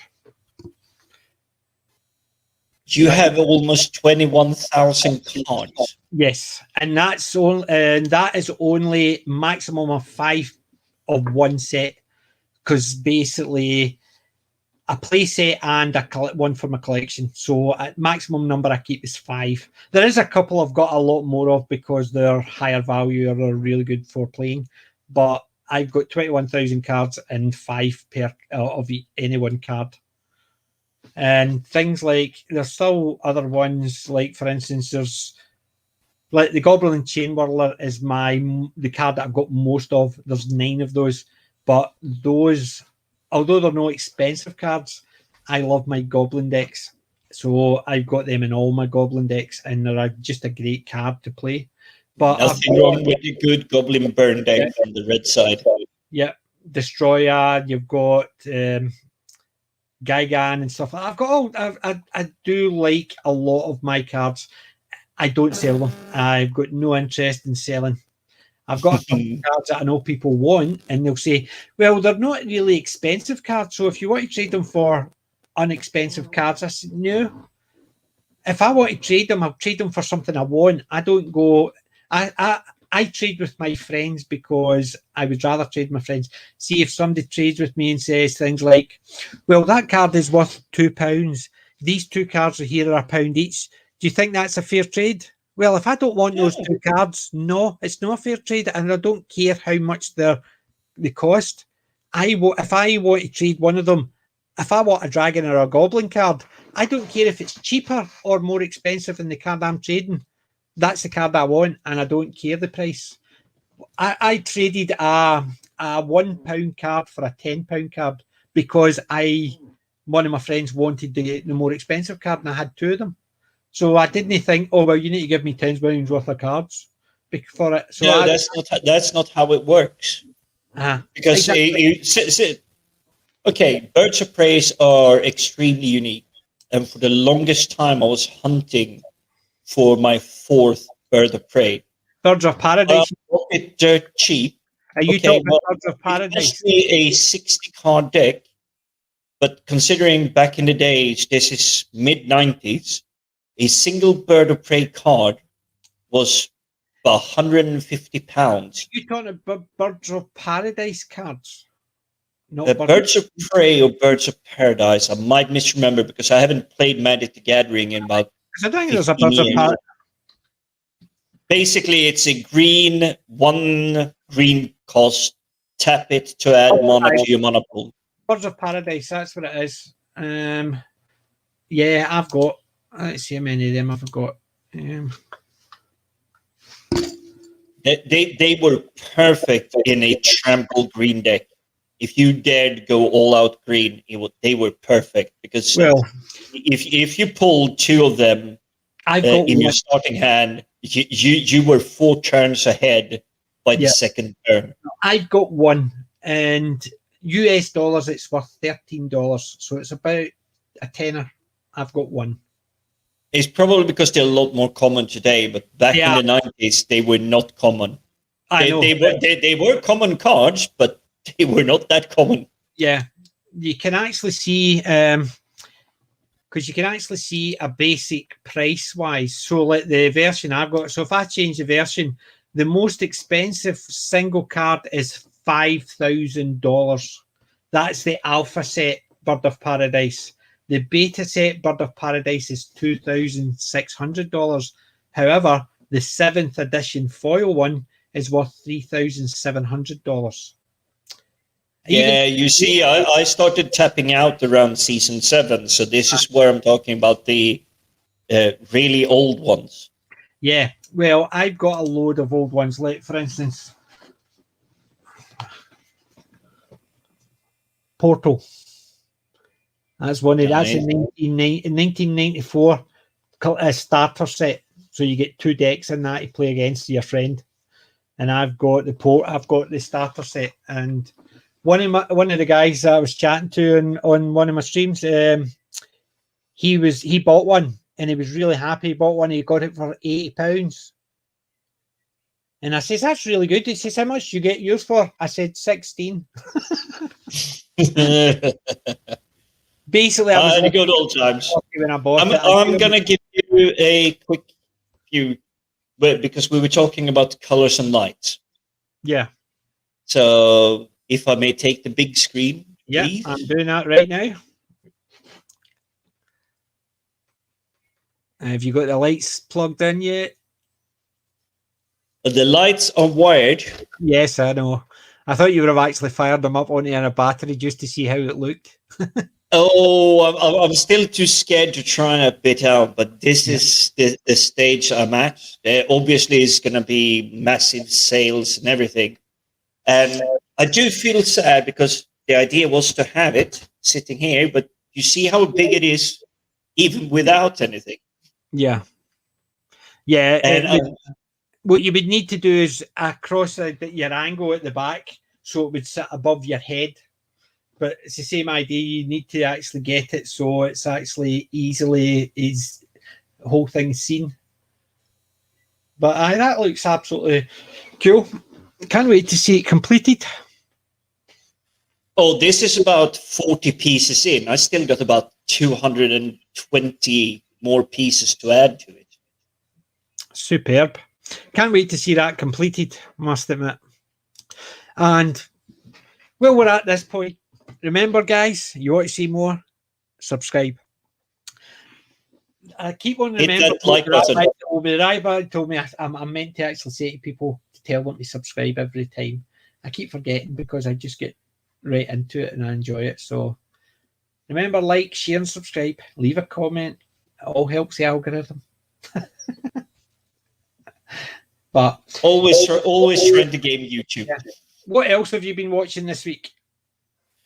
Oh, I did have a list. So I haven't watched new stuff, but I did manage to get back into Travelers.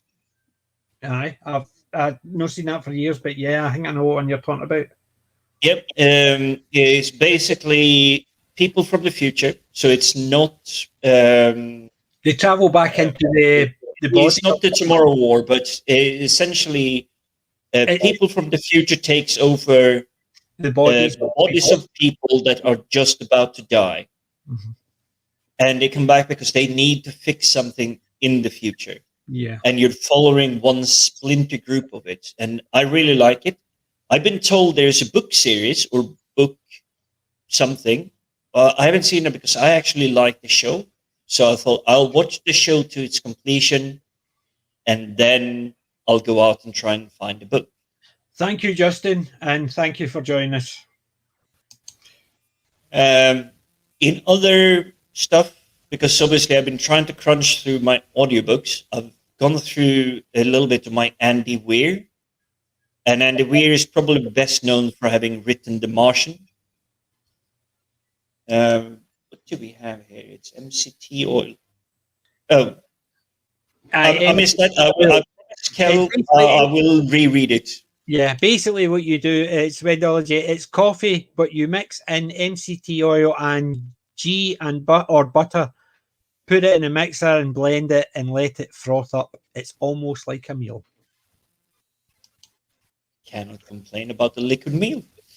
Yeah, beer, liquid meal, liquid bread. Sorry, I'm stuck on this at the moment. I'm stuck. I'm coming back to work. Wait, this is Wednesday, so tomorrow is the last day I have off, and then I'm back on work, which is going to screw up the next 10 days of my life. Well, I'll be fine. Apart from this Saturday, I'm going to have issues with the 2 Saturdays afterwards. I'm out both those Saturdays. One of them I'm away for a wee holiday, and somebody's looking after the dogs. So I'm going to be the next 2 Saturdays. This Saturday I'm available. The next 2 I'm not available. But if you want to take over the stream for a couple of weekends, if you want. I would say challenge accepted, but I know what my next 2 weeks are going to be like. I'm going to finish the ship, and I'm going to try to get started on my Warhammer collection. But I was like starting to put the pieces together, and then I just went, nah, the ship is so much more fun. But I might give it a shot. Right. Wait to see this.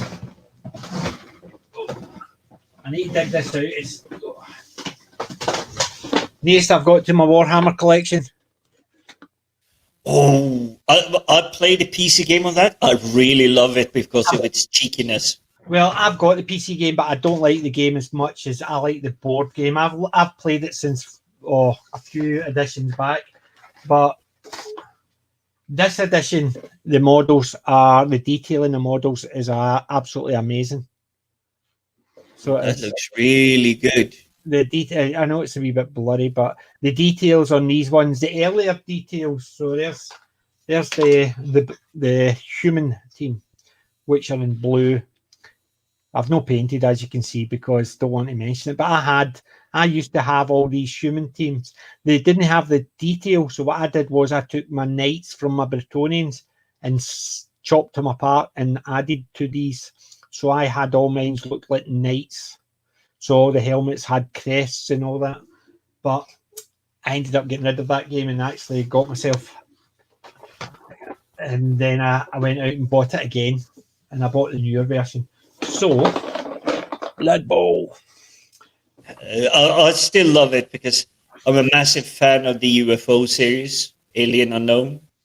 Oh, no, don't tell me.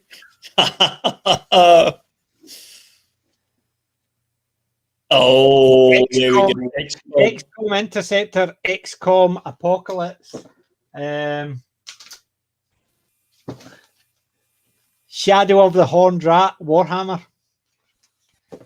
And I've got my UFO as well. I've got UFO, XCOM Interceptor, UFO, XCOM Fury from the Deep, and XCOM Apocalypse, and XCOM Interceptor. So I have, and I've got Warhammer Shadow of the Horned Rat, That's a fantasy game. Mind you, Oh, wait. I think I recall that. Wolfenstein That's. I think I played that. Return to Castle Wolfenstein, and even these are my old games, as you can see, because they're out of me. But even Wolfenstein. Oh, now I will. Now I will challenge you. Just before I go for a few seconds on mute. Wolfenstein. When that game came out, there is a game company called Splash Damage, and I believe their headquarters is south of London somewhere. They made the way they became known is they made a free multiplayer version that was almost able to compete with Counter-Strike, because rather than Counter-Strike, oh, you just go and shoot people, this one had, oh, you're a spy, you can kill someone, steal the clothing, and it looks like you're part of them in the game, so you're enemies in the game. But you had your medics, you had your engineers, and if you could not get your engineers to a critical point on the map, because the engineers were the ones that could plant explosives and just go, boom, now we can go in, you couldn't get any further. It was really amazing in the way it was fun, it was balanced, and it like back and forth. What a fun game. Duke Nukem. Are we talking the original? Yes. Yes. You do know that such a game will not ever be made again. Never again, never again. I've still got the original Duke Nukem somewhere. Not played it in years, but I've got it somewhere. I remember, which I always found funny, is people actually used to think there was a secret unlocked area in it. And I'm sitting there thinking, are you crazy? No, there has to be, because you can go in and watch everybody do into the watch the pole dancers. People actually thought there was a place you could go in, and if you could unlock it, it would take you in, and it would be a full porno you were watching. And I'm sitting there thinking, are you thinking these programmers are actually going to put pornographic material, which they could get charged, because these games, although they're classes, I think it was 14 plus, because well, back in the day, we had 14 plus, which basically meant you were an adult. But yeah, it was mature enough as it was back in the day. They wouldn't have to do that. Yeah, it was more about actually playing.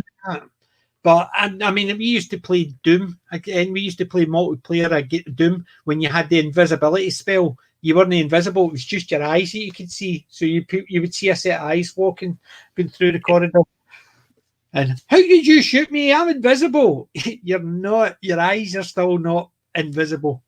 They actually did it properly, because if you were totally invisible, you couldn't see where you were going. So what they did was your eyes were still visible. Well, that's what a lot of people missed back in the days. And I wasn't competitively playing, but I was one of those guys that if I joined a server, I knew how to use the weapons, the tools, toys. I knew how to do the rocket jumps, or, hey, there is a suspicious movement in that corner. I'm just going to lob a grenade or a nuke into that corner, and boom, someone was dead. It's like, I always knew how to get the high score. You got the grenade launcher, and then you just sat in a pool of water with a door above you and just go, and then you would sink down, and there was reloads, and then you would come back up and just go, and it was a room that everybody used to have to go through. So you were just constantly lobbing grenades in and killing people. You couldn't get out of the water, but you didn't need to get out of the water. Yep. Basically, because you just had, but there was one drawback. To get into the water, you had to pass, it was called the BFG. It was the electro gun. It used to fire big electric shocks. The big bleeping gun. Yes, the BFG it was called. The big firing gun. But the thing is, you had to make sure you didn't run out of ammunition with the grenade launcher, because as soon as you ran out of ammunition, you defaulted to your next biggest weapon. And if you're in the water and you fire the BFG, which is an electric gun, it shocks you and kills you. So that's the only way you can get out of the water is by killing yourself. I used to love playing Doom, Duke Nukem, Wolfenstein 3D. I've got the original Wolfenstein, which was the old platformy type game. It was literally very chunky and it was very pixely, but you did get to hit the big wonky mustache guy at the end if you managed to make it that far. Give me a couple of seconds. Darren is dropping out, by the way. Good night, Dan. Thank you for joining us, and I'll see you Saturday. Looking forward to it. Right. And good night, Windology, and thank you too for joining us. And I'll see you on Saturday. Have fun. Take care. Ta-da. Right. Yes, thank you everyone for joining us tonight. We're going to actually, I think, give it another 10 minutes, then we'll start winding down because I've had a hard day at work and I don't like it. It's no fun having to go in and work. The only thing I've been watching this week, believe it or not, has been Community. I quite enjoy Community. It is one of those ones that, considering it did have a very diverse cast, they still used to get away with a lot of stuff. They would get away with things that nowadays people couldn't get away with. Yep. Kelly, I definitely think it is a good enough movie. It's not a movie you would be sitting there going, oh, why am I watching this? It's one you would enjoy. It's just a nice, fun Ryan Reynolds movie. He's, I suppose, charming enough to make it fun, but he's not over the top, funny, violent that makes it a Deadpool rip-off type thing. He plays a sort of non-violent character. He still uses violence, but he doesn't kill people, whereas every player character kills people and blows up things. He tries to do the opposite, but help people. But yeah, I would definitely recommend seeing it. I'm going to watch it again this weekend. So I'm going to actually sit and maybe I might do a proper review of it, but I enjoy actually just chatting about it, I must admit, rather than doing the review. So I'm classing this as my sort of review. But definitely, I think it's worth a watch. If you're wanting something that you like a bit more violence, you've obviously got Nobody, if you've seen Nobody. But if you're looking for something a bit more fun, try Boss Level. That's fun. It is John Wick meets Groundhog Day. You see, this is, I'm getting a little bit of hope for the future. Because out of the blue, we got Boss Level. We got Boss Level, Nobody, and now this. Free Guy. And they're definitely not running off the script of Hollywood where it has to be, this former superhero remake or reboot. Yeah, there was one comment which was a wee bit woke, but it was played for laughs rather than actually taken seriously. So you could see it was just almost tongue-in-cheek. So I think it was actually quite good for that. So it didn't have too much political stuff in it. You could just enjoy it. Doesn't matter. The characters were just fun. You didn't think, oh well, he's the white guy, and look, he's got his black pal and stuff like that. No, they were just two guys who were pals. End of story. And that was it. You didn't need to think it. There wasn't anything put into it about that, and it was just fun for that. So I would definitely.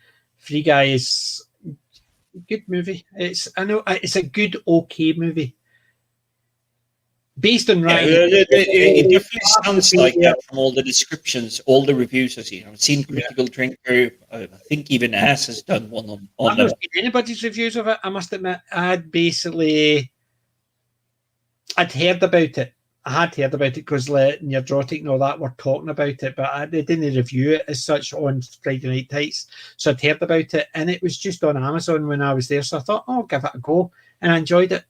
And the only reason I actually gave it a go is because Big T Moore had recommended Boss Level, and I'd had Nobody recommended to me, and I'd obviously had Tomorrow's War recommended to me. Tomorrow's War, as long as I switch off the brains, it was okay. But if you think about it, it was terrible. Whereas this one, you switch off your brains, it's good. And if you switch on your brains, it's still good.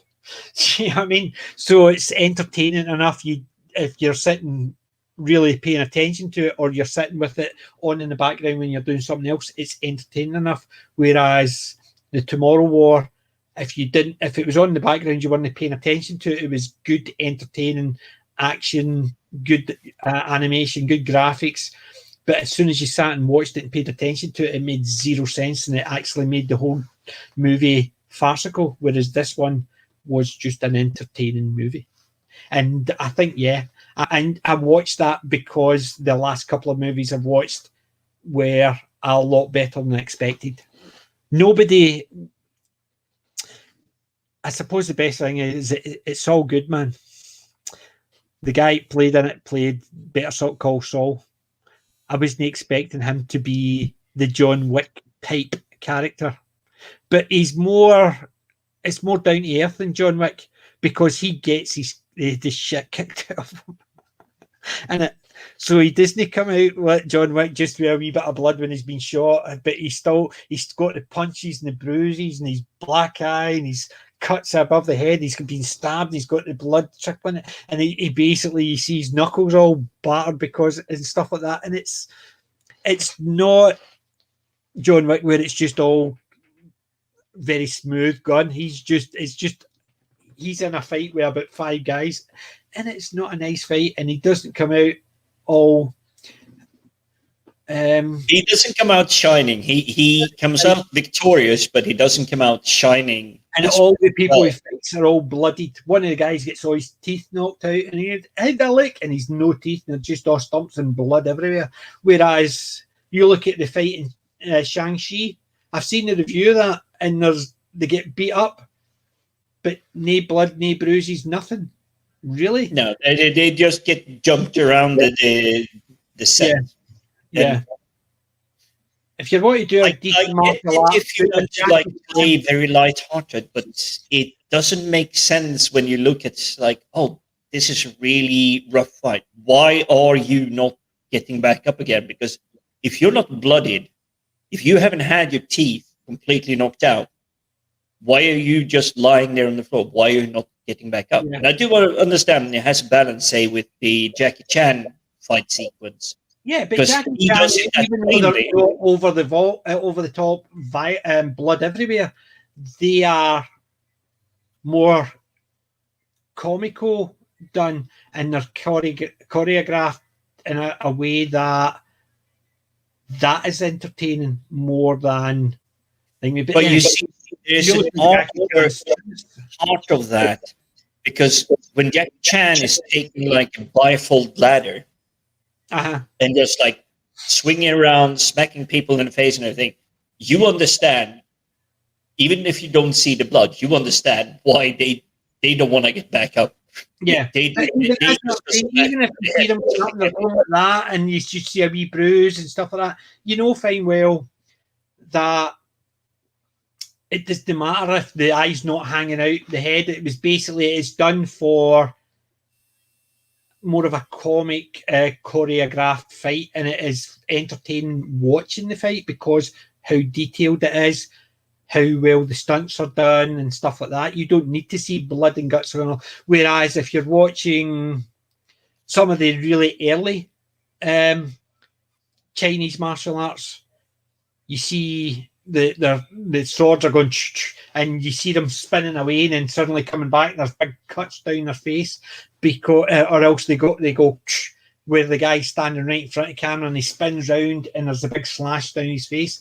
They did that for the blood and guts, but they didn't need to actually have it so the guy was okay and then suddenly he turns around and his blood. It's just a case of he was standing there, he was just a guy in the way and stuff like that, or else you would see somebody getting punched and the blood coming out the mouth.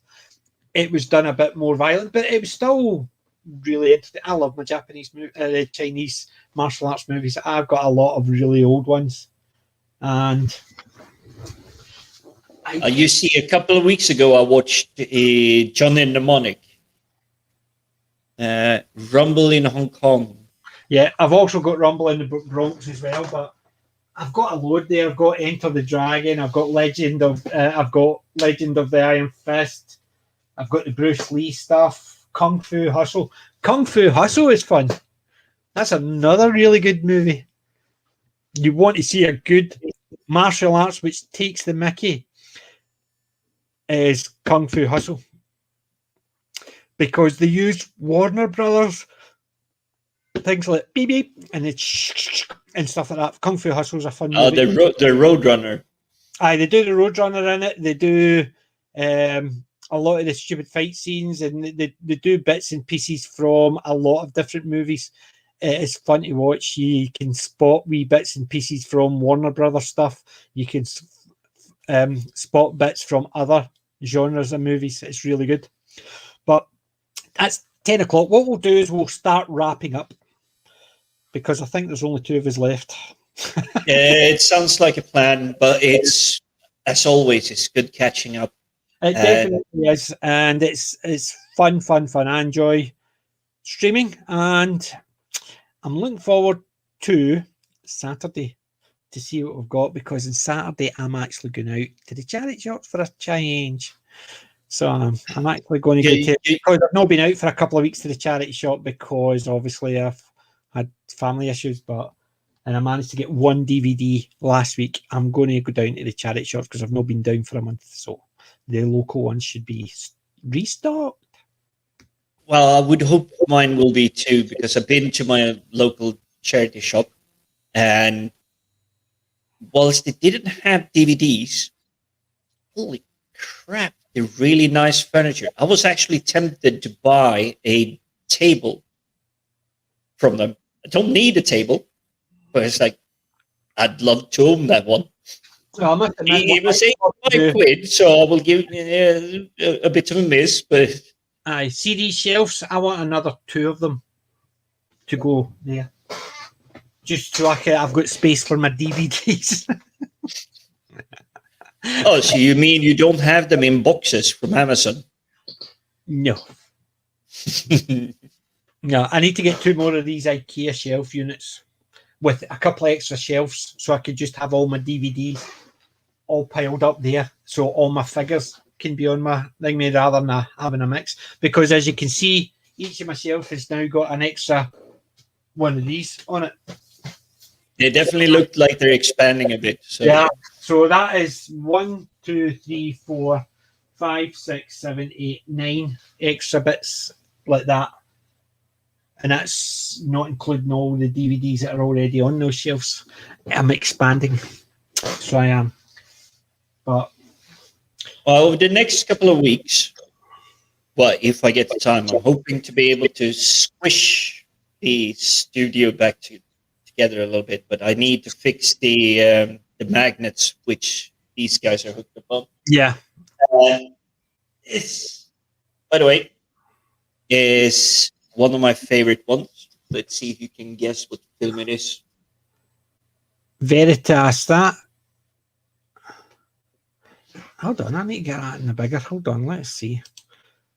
I'm giving you the solo screen with that one, so I can. I don't recognize. Veritas Equitas. I don't recognize that at all. You've not seen this one. Let's see if you can recognize. No, I don't recognize that at all.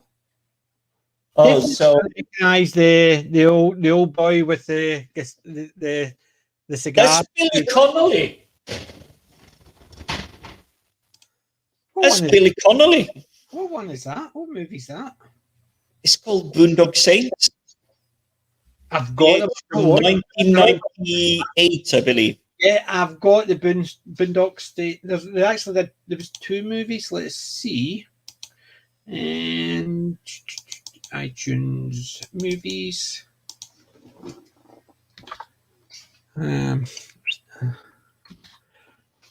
Boondock The Boondock Saints, 1999, and then there was the Boondock Saints 2, All Saints Day. Yeah. The first one is all you need to watch, and you Yeah. will love, you All will that. laugh, you will cry. It's Yeah. absolutely amazing, and I've you got- will I've get got that shocked. on my list. I've got it on my list to watch.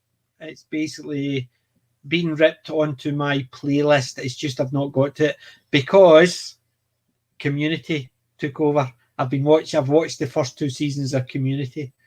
Once you're done with Community, I will say put this on the top of the list. If you haven't seen it, because I would love to have a review with you on that one. Well, It's an awesome film. I'll make sure I've watched it for next Wednesday. How's that? A Boondock Saints Director's Cut 1999 review chat. Absolutely. And you'll see faces in there. I will not spoil it, but you will see faces you did not expect to see. Yeah. Well, I'm looking forward to that. And I think, yes, we'll do that. And I'll actually let Wendology and Darren know as well. So if they're at next Wednesday there, if they can get a chance to see it, one way or the other, we'll get it so we can all review it. Okay. Right. So, ladies and gentlemen, boys and girls, lads and lassies, nerds and nerdettes. Thank you for joining the stream. Yes, thank you very much. And look forward to seeing you all Saturday, 9 o'clock. Crackerjack. Sorry, that's a different program. But stay tuned for any more we do like this. And anybody has got anything they would like us to review, drop it in the comments and we can talk about that. That's what Wednesdays are for. Chat about a good movie. And Free Guy was something to watch. So, Jim, thank you for joining me again. And what I'll do is I'll contact Wend and Darren and we'll talk about the Boondock Saints next Wednesday. How's that sound? Sounds like a plan. Hope they can have time to watch it. Homework. So, Homework. ladies and gents, boys and girls, thank you very much for joining us. And remember, I'm not old.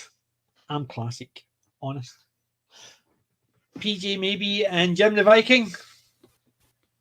Out.